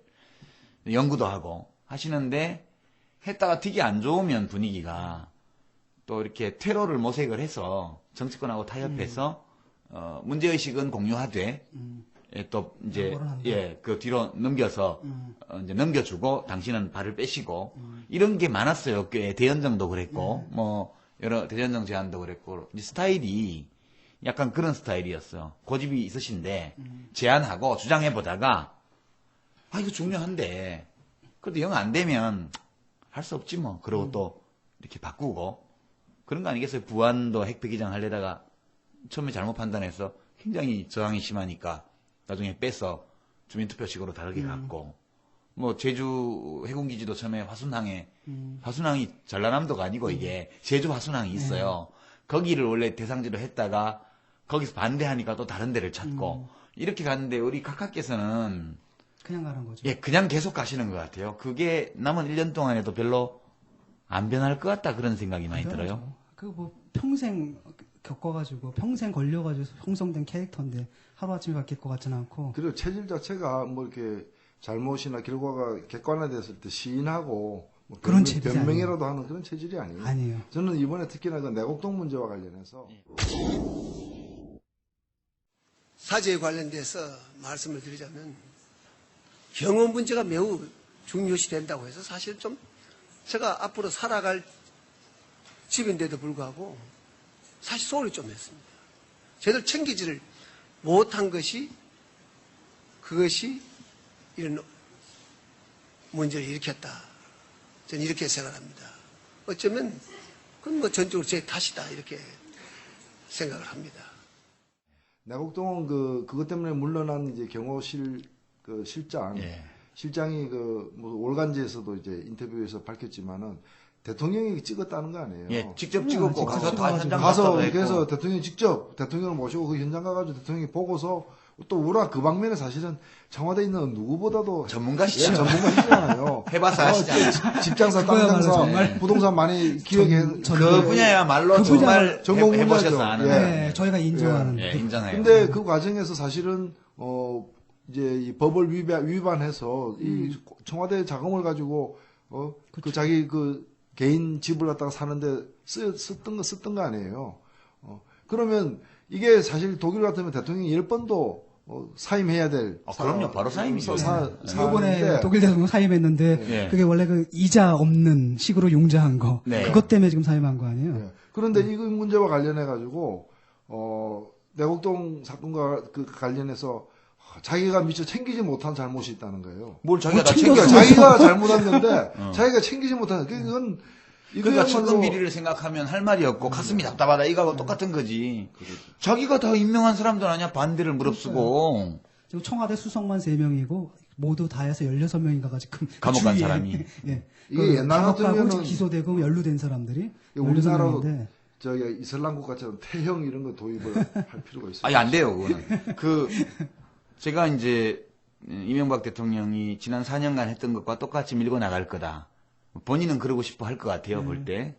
근데 이제 만만치 않은 게, 당장 4월 11일 총선이 끝나고 나서, 지금 다음 달, 내일이나 이제, 곧 이제 그 선거구제 획정만 하고 나면 국회는 문 닫습니다. 선거 때까지.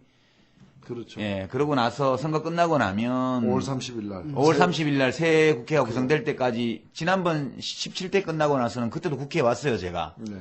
제가 대구에서 국회의원 떨어지고. 네. 그다음에 와서 국회가 열렸어요, 4월 달에. 그렇죠. 그러니까 5월 30일 전까지는 18대 국회가 했어요, 우리가. 예. 그때 우리 노 대변인도 그때 국회에 오셨고. 그래갖고 의결해 줄까 해주고 다 했습니다. 근데 이번에는 잘 안 열릴 것 같아요. 왜냐면 그 국회가 열려서 의결한다 그러면 난리가 날 것 같아. 한나라당이 180석이 넘는데 이제 친박연대까지 합치니까 거의 190석 된단 말이에요. 그 국회가 다시 열리면 안 돼요.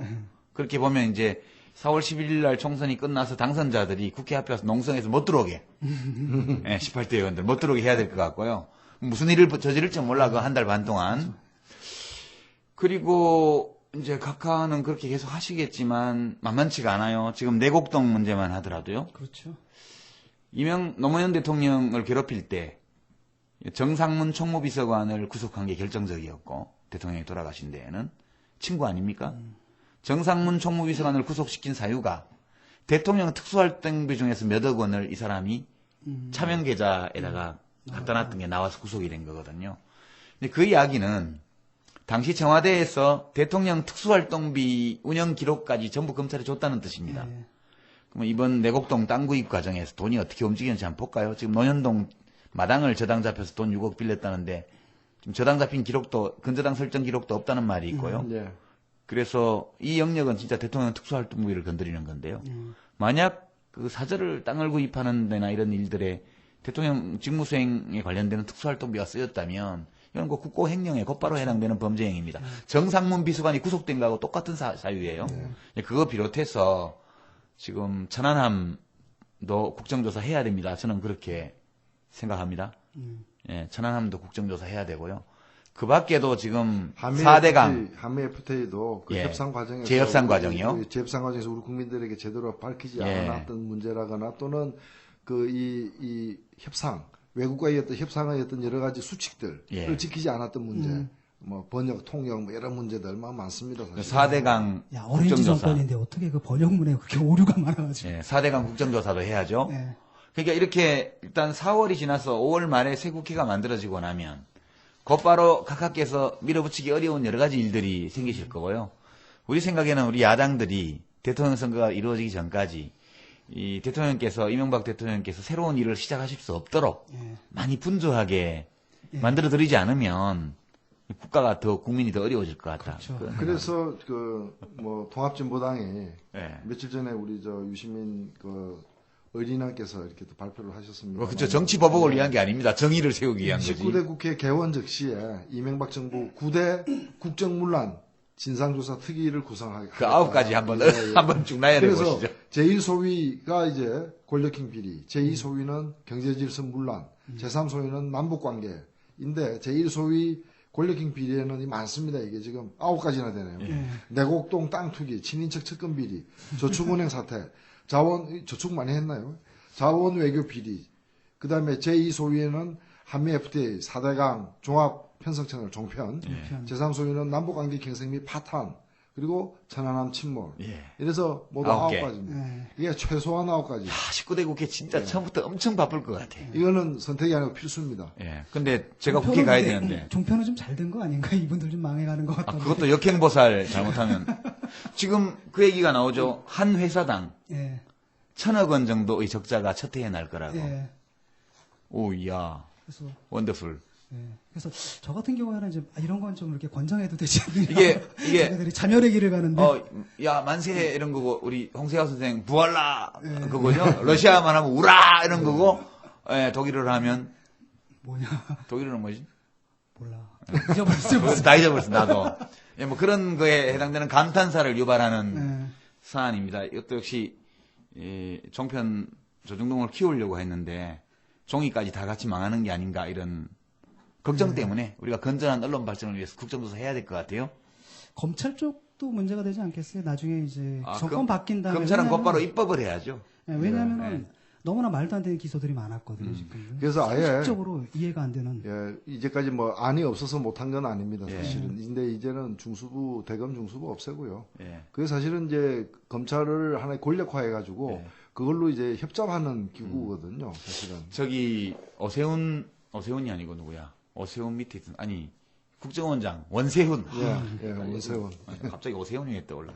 원세훈 국정원장이 위법 행위를 잘 하는 분이에요. 제가 보기에는 법에 어긋나는 일을 굉장히 많이 하셨거든요. 검사들을 혹시 도청해 놓은 기록이 없을까? 그런 생각을 좀 해봐요. 그게 있으면 죽이는데. 또 엑스파일 사건. 엑스파일 사건. 재판받, 저처럼 재판받. 독수독과 이런. 그래서 제가 혹시 국정원장으로 가면 안 될까? 전국 교체하고 나서. 잘하실 것 같은데. 예, 제가 가면 죽이죠, 아주. 예. 그런 얘기도 좀 하고 싶고. 여하튼 할 일이 굉장히 많습니다. 많고. 검찰에 대해서는, 이명박 정부 들어와서 정치적 동기에 입각해서 저질러졌던 수많은 기소 사건들. 다 이제 무죄가 나온 것들. 그래서 문책 전부 다 해야 되고요. 기본적으로 문책은 해야 되고. 그 다음에 기소 독점권을 악용한 검찰의 그런 권력 오남용에 관해서는 제도적으로 막을 수 있는. 그래서 이 고위공직자들 비리수사처는 신설해서 검찰의 그것까지 이제 그 공소권을 갖다 독점함으로써 그걸 정치적으로 악용했던 사례를 관행을 또 완전 차단해야 됩니다. 큰일 났다. 내일 모레 글피 할 일 많네요, 정말. 업로드 되고 나면 검찰에서 우리 둘을 내사 대상으로 바로 올릴 것 같은데 어떻게든 잡아넣자. 저는 호텔에 간 적 없습니다. 호텔이 문제가 아니고 그런 것 같은데 그래도 뭐 어쩔 수 없지 뭐 어떻게 구더기 못 써서 잘못 담글 것도 아니고. 그리고 검찰이 제가 이제 일반 평검사도 좀 만나보니까 문제가 되는 사람은 그 요직에 있는 몇 명이에요. 일반 검사들은 옛날하고도 많이 다르고 이 민주 시민으로서 건강한 분들 많습니다. 서울역에 노무현 대통령 분향소 닷새 동안 운영했는데요. 그날 제 기억이 나는데 월요일 새벽부터 거기 운영을 했습니다. 토요일 날 돌아가시고 화요일 밤이었는데 동부지검 그게 어딘지 모르겠는데 동부지검 검사라고 3명이 밤 12시 넘어서 술이 많이 돼가지고 참배하러 와서 참배를 하고 나서 제가 이제 상주로 지키고 있으니까 인사를 하면서 동부지검 검사라고 그러더라고 자기들이 울더라고요. 저를 붙들고 죄송하다고 그러면서 그런 검사들이 있습니다. 저는 며칠 전에도 야권연대 꼭 해야 됩니다. 검사가 한 15년차 검사인데 그런 얘기를 하시더라고요. 이제 그런 분들이 검찰총장 할 때까지 자리 날 때까지 딱 버티고 기다려야 되는데 그럼요. 중간에 다 엎어서버리면 안 되는데 시킬 사람 없어서 그렇습니다. 자, 그럼 우리의 결론은 각 학교에서는 지난 4년간 했던 것과 거의 동일한 방식으로 하실 것이다. 따라서 우리는 각하가 더 이상 새로운 일을 하실 수 없도록 또 기존에 추진하던 일들도 더 힘있게 하지 못하도록 몹시 번거롭고 바쁘게 만들어야 된다. 다양한 이벤트와 다양한 프로그램으로 풍성하게 내곡동을 포함해서 메뉴가 다양하지 않습니까? 절박한 문제입니다. 이게 제가 최근에 재미나는 책을 읽었는데 뭐 책을 또 홍보해서는 안 되니까 근데 그 책이 미국의 지난 107년간을 대상으로 해가지고 자살률하고 살인 사건으로 사람 사망한 그걸 숫자를 이제 그 제목이 묘하던데. 제목이 좀 묘해요, 사실은. 제목이 묘한데 그에 따르면은 이 제목 좀 얘기해 주세요. 제목이 왜 어떤 정치인은 다른 정치인보다 해로운가 이 얘기인데 사실은 쉽게 보면은 이겁니다. 이 보수적인 정권이 들어섰을 때와 진보 개혁적인 정권이 들어섰을 때 실제로 자살하는 사람 숫자가 다르고 그리고 살인 사건으로 사망하는 사람 숫자가 다르다는 거죠. 폭행치사 사건. 근데 이게 우연의 일치가 아니라 사실은 복지라거나 또는 경쟁을 갖다가 강화한다거나 하는 이런 여러 가지 정책적 배경하고 이제 그 반영이 된 거죠. 근데 여기 특히 이제 이 책을 이제 번역하고 했던 분들 중에 그 우리가 아는 그 교수님들이 몇 분 있더라고요. 이분들이 이제 한국 사례를 이 책은 이제 번역물입니다. 해제로 이제 한국 사례를 이제 봤는데 보니까 김대중 노무현 집권기에 자살률이 평균 매년 10만 명당 1.17명씩 증가했습니다. 그러니까 근데 완만하게 이제 증가했어요. 이명박 정권 3년간은 10만 명당 2.13명, 거의 2배 이상 증가 속도가 빠른 증가한 거죠. 거예요. 예. 그래서 우리나라 인구를 5천만 명으로 이제 놓고 계산했을 때 이명박 집권기에 김대중 노무현 정권 집권기보다 1년에 몇 명이 더 많이 자살했느냐? 482명이 더 많이 자살했어요. 하루 1명 반 정도, 1명 그렇죠. 반. 예. 그래서 사실 우리나라 지금 20대는요, 20대 사망 원인 중에 1위가 자살입니다. 자살이죠. 병으로 죽고 사고로 죽는 사람보다 스스로 목숨을 끊는 안타까운 일로 마감하는 경우가 더 많은 이 현실인데 이런 것이 우발적인 게 아니라 바로 이러한 정권. 그러니까 우리가 예를 들면 다음에 어떤 정권이 들어설 것인가 문제는 내가 다음 정권 하에서 죽을 확률이 높아질 거냐, 사망 위험률이 높아지느냐, 낮아지느냐, 관계 있는 거라는 거죠. 그래서 이거는 절박한 생존의 문제다. 그러니까 간단하게 정치적 취향의 문제가 아니다. 이거는 생활의 문제고 생존의 문제다. 이런 우리 인식이 필요한 겁니다. 자, 이제 정리를 한번 해보죠. 각하 밑에서 지금 만 4년을 보내고 1년을 남겨놓고 있습니다. 1년 동안 예측되는 상황을 짚어봤고, 우리들이 최악의 상황을 모면하기 위해서 부지런히 이벤트를 준비해야 된다. 각하를 위해서. 이런 점까지 이제 해봤습니다. 자, 이제 마지막 결론 부분에서 간단하게만 조금 의견을 나누고 오늘 마무리를 했으면 합니다. 각하가 영생하시지 않도록 하기 위해서 뭘 해야 될까? 지금 각하가 가시고 각하하고 똑같은 분이 또 오시면 굉장히 곤란하잖아요. 예. 각하의 자리에, 빈자리에, 각하가 곧 떠나실 자리에 각하와 비슷한 분이 또 오시는 일을 막기 위해서 우리들은 뭘 해야 하는가? 제가 먼저 말씀드릴까요?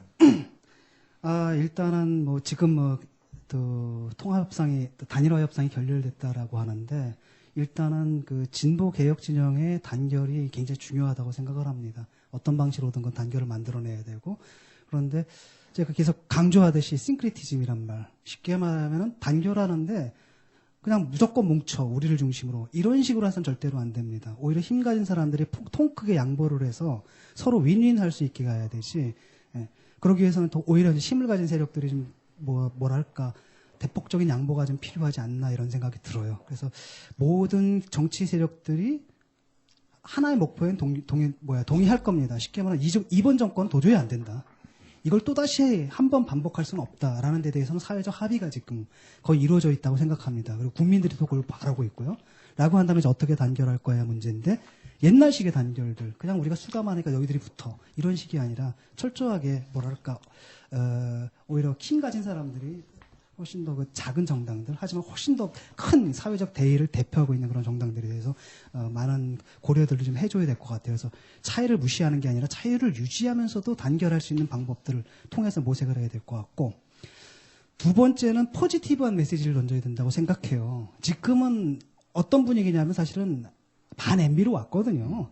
각하덕입니다. 각하가 워낙 황당하고 워낙 이상한 짓을 많이 하셔가지고 사람들 지금 열불을 질러놨거든요. 그것 때문에 여기 왔는데 그거 가지고 불가능하다는 겁니다. 총선까지는 모르겠어요. 하지만 대선은 다르거든요, 분명히. 그럴 때 하나 포지티브한 메시지를 좀 던져야 된다는 생각이 드는데, 그래서 아까 얘기했듯이 프로젝트, 미래의 사회에 우리는 어떤 메시지를 던질 것인가. 각하는 747 던졌잖아요.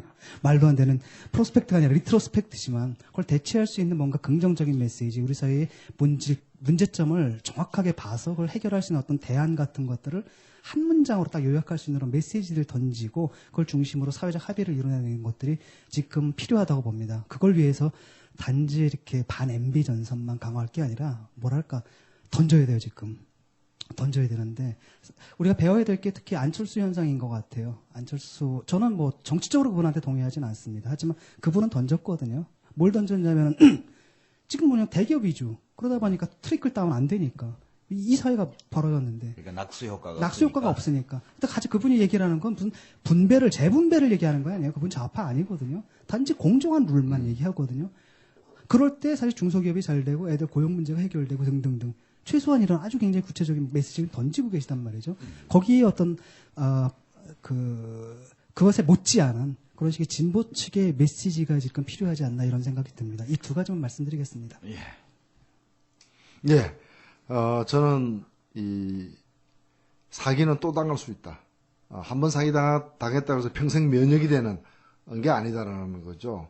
우리가 간염 백신 한 번 맞으면 되지만은 사기는 또 당할 수 있기 때문에 우리는 이러한 또 사기꾼에게 농락당하지 않기 위해서 이제 투자를 해야 됩니다. 공부도 해야 되고 대충 보고 찍지 말고 오늘 당장 그럴듯한 얘기한다 그래서 그걸 넙석 받아들여서는 안 된다. 이제까지 어떻게 살아왔고 어떤 주장을 했고 어떤 철학인지 이런 걸 다 이렇게 따져봐야 된다고 봅니다. 그런 점에서 저는 정권 교체는 반드시 필요하다. 다만 정권이 교체만 되면 무조건 살판나고 좋아지느냐에 대해서도 우리는 좀 경각심을 가져야 된다. 그래서 저는 명품 가방 많이들 좋아하잖아요. 또 굉장히 비싸고 뭐 몇백만 한다면서요. 근데 가방 하나 마음에 드는 거 사기 위해서 몇백만 원, 물론 여유 있는 사람들이나 가능한 일이겠지만은 쓰기도 하는 게 이 세상인데 명품 정당 갖기 위해서 돈 얼마씩 투자하나? 안 하죠. 그렇잖아. 안 하잖아요.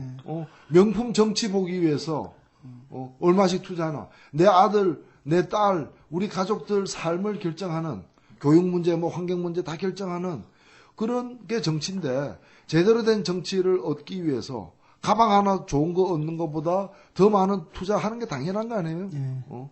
그러면 당에 가입해가지고 한 달에 10,000원씩 1년에 10만 원 내고 50년이면 500만 원이면 그 명품 하나 값밖에 더 하느냐 이거죠. 그래서 제대로 된 정치를 키워내는 것도 키워서 잡아먹어야죠. 키워서.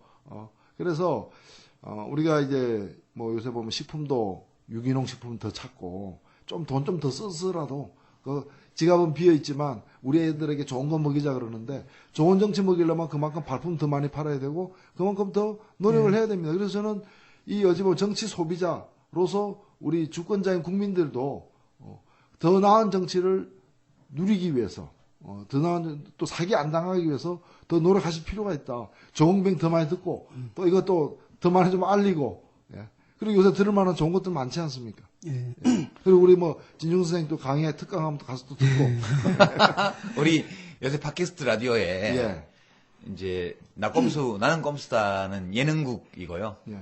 우리 저공비행은 교양국 소속이거든요. 일종의 EBS죠. 예, 뭐 텔레비전 방송으로 치면 우리 EBS쯤 되겠습니다. 근데 나는 꼼수다 같은 프로는 재미가 있죠. 저도 이제 잘 듣습니다만 폭로도 가끔 나오고 또 아주 재밌습니다. 장바닥에서 우리 얘기하는 것처럼.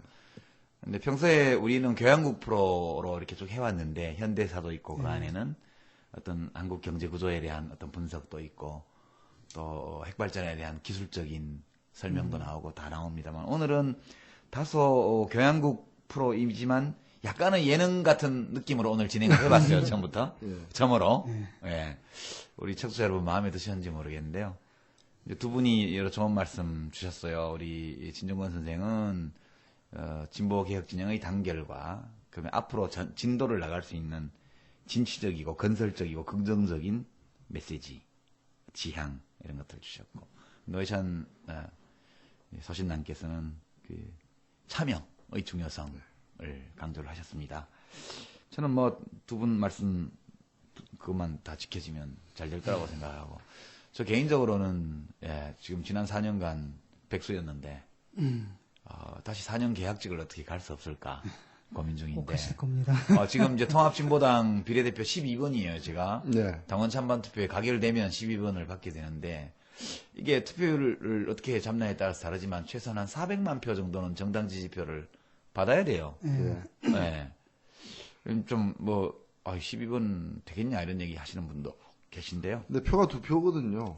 그래서 한 표는 지역구 후보, 통합진보당 후보가 있으면 찍고, 없으면은 뭐 그 다음 야권 단일 후보, 야권 단일 후보 찍고, 그다음에 두 번째 표 정당 투표는 이제 그냥 통합진보당 명품 가방 하나 사는 셈 치고 기본으로 통합진보당에 기표를 하시면은 이제 되는 제가 거죠. 국회의원 되는 거죠. 제가 국회의원이 돼야 이게 당파성이 드러나는데요. 이제 여기 이제 저는 지금 사실은 통합진보당 반동이에요. 반은 통합진보당이고 이렇게 반은 또 이렇게 마음이 또 진보신당이가 있어가지고. 진중권 선생이야. 아우 좋죠. 우리 진보신당하고도 다 같이 연합을 해야 된다는 얘기잖아요. 생각합니다. 지금 진보신당은 저기 동작을에 우리 김종철 대변인 들어가 있고 구로갑의 강상구, 강상구 부대표. 예, 지금 다 부대표들이죠. 예. 서울에 한 7군데 정도 후보가 나와 있습니다. 나와 있고, 저희 통합진보당은 서울 거의 뭐 전 지역에 다 후보가, 동작을처럼 아주 예외적인 지역 제외하고는 다 후보가 나와 있는 상황입니다. 오늘 뭐 지금 방송 나갈 때가 되면 3일 전쯤 되겠습니다만, 2월 25일 일요일에 전국 후보자 대회, 2월 26일 일요일에 후보자 대회 열어서, 결기를 다졌죠. 예, 총선 후보자들의 결의가 있었습니다. 예, 결의를 다지고 했습니다. 조금 한 가지만 더 말씀드리고 싶은데 민주당 좀 비판할게요. 살살하십시오. 요번 지금 진중권 선생의 민주당 비판은 본 저공 비행의 입장과 다를 수 있습니다. 전혀 조중동식으로 지금 달았습니다. 뭐 본인의 경비행기를 타고. 본인의 경비행기를 타고 마음대로 가세요. 그러니까 지금 민주당 뭐 지지율이 꽤 올랐는데 잘해서 오른 거 아니거든요. 그 몫은 그 민주당이 잘해서 된 게 아니라 지금 반 MB 이 정서가 그대로 그냥 수단적으로 옮겨간 것에 불과하다는 거죠. 그래서 민주당 분들이 그걸 자기 것이라고 생각하시면 큰 오산이라는 거죠. 그래서 분명히 내줄 건 분명히 좀 내주셨으면 좋겠고 좀 좀 통 큰 양보랄까 우리 전체의 승리를 위해서 뭔가 좀 자기 희생적인 양보하는 모습을 좀 보여주셨으면 좋겠습니다. 지금 공천 과정이라든지 이런 거 보면 개판이거든요. 차라리 새누리당보다 못한 모습들 좀 보이고 있는데 굉장히 이분들이 굉장히 오만해진 것 같아요. 그 사이에. 근데 반 MB 때문에 생긴 지지율을 자기가 잘해서 얻은 걸로 좀 착각하는 부분이 있는데 그게 오산이라는 걸 앞으로 계속 그런다면 분명히 총선에서 경험하게 되실 겁니다. 그게 오산이라는 것을 아주 뼈저리게 미리 좀 경고드리고 싶고요. 나머지 또 청취자 여러분들께 아까 이미 나왔지만 한 표는 정말 지역구에서 정말 원하는 분들 찍어주시고 그렇죠. 민주당이 나왔으면 민주당 찍고 그 다음에 우리 그 통합 후보가 나왔으면 그분 찍고 나머지 하나 그 한 표는 미래를 위해서 투자해 주십시오. 지금 솔직히 말하면 좀 그렇거든요. 민주당 여기 이제 원재를 가진 분도 옆에 계신데 나는 잠깐 있었어요. 단추 1번 눌러가지고 불이 안 들어와요. 그러니까 또 2번 눌러요. 다시 안 들어와요. 또 다시 1번 눌러요. 계속 왔다 갔다 시계추처럼 왔다 갔다 해법 없습니다. 이럴 때 제3의 대안이 있어야지 나머지 원투 이 두 정당도 정신 차리고 자갑니다. 그런 의미에서 정당 투표만큼은 미래를 위해서 좀 던져주셨으면 하는 바람을 말씀드립니다. 그래야 앞으로 정권 교체가 새누리당과 민주당 사이에서 왔다 갔다 하는 게 아니라 그렇죠. 민주당과 진보정당 사이에서 왔다 갔다 하는 최소한 원내 교섭단체만 만들어도 파괴력이 나오거든요. 새로운 정책 파괴력이 나오고 그걸 보게 되면 이제 사람들이 사실 안 찍어주는 이유가 약간 미신적인 게 세력이 작으니까 못 믿는 거예요. 그런데 그 정도 약간 교섭단체만 돼도 할 일이 굉장히 많고 할 수 있는 일이 굉장히 많고 그걸 통해서 정치가 이렇게 변할 수도 있구나다라는 것을 보게 된다면은 한나라당, 민주당 좀 오만에서 벗어나가지고 정말 정신 차리고 잘할 겁니다. 그쪽까지도. 예.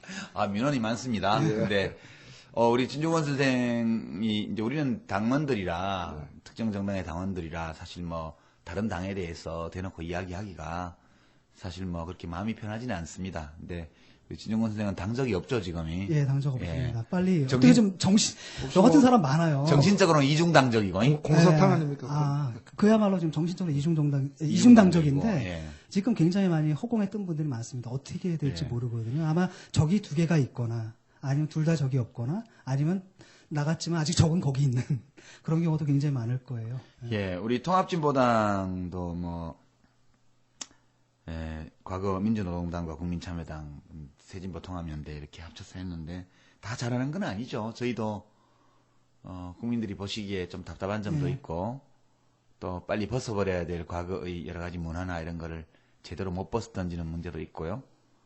저희도 똑같은 사람들인데 아무리 대의명분에 입각해서 희생적으로 운동을 하고 정치를 해왔다 하더라도 우리 또한 완벽히 이 사적 욕망으로부터 사적 욕망이 거세된 그런 성인군자들은 아닙니다. 저희도 왜 못난 점, 부끄러운 점이 없겠습니까? 근데 저희는 그래도 지적받으면 해명을 하든가 반성을 하든가 또 고치기 위해서 노력하고 아직 그 큰 책임을 맡아본 적이 없기 때문에 그 책임을 다하기 위해서 어디까지 자신을 바꿔야 되는지에 대한 그런 학습도 좀 덜 된 면도 있고 그렇습니다. 많이 부족한 정당이죠. 부족한 정당이긴 해도 그래도 한 번쯤은 이제 기회를 주실 때가 되지 않았나 이런 말씀드리면서 예, 막판에 민원이 많습니다만 여하튼 우리 청취자 여러분들 들어보시고 예, 한번 그런 참여, 정당에 참여하는 것, 야권 진보개혁 진영의 단결을 도모하는 것, 예, 그리고 실제 권력을 바꿔내는 것, 이 모두 여러분들의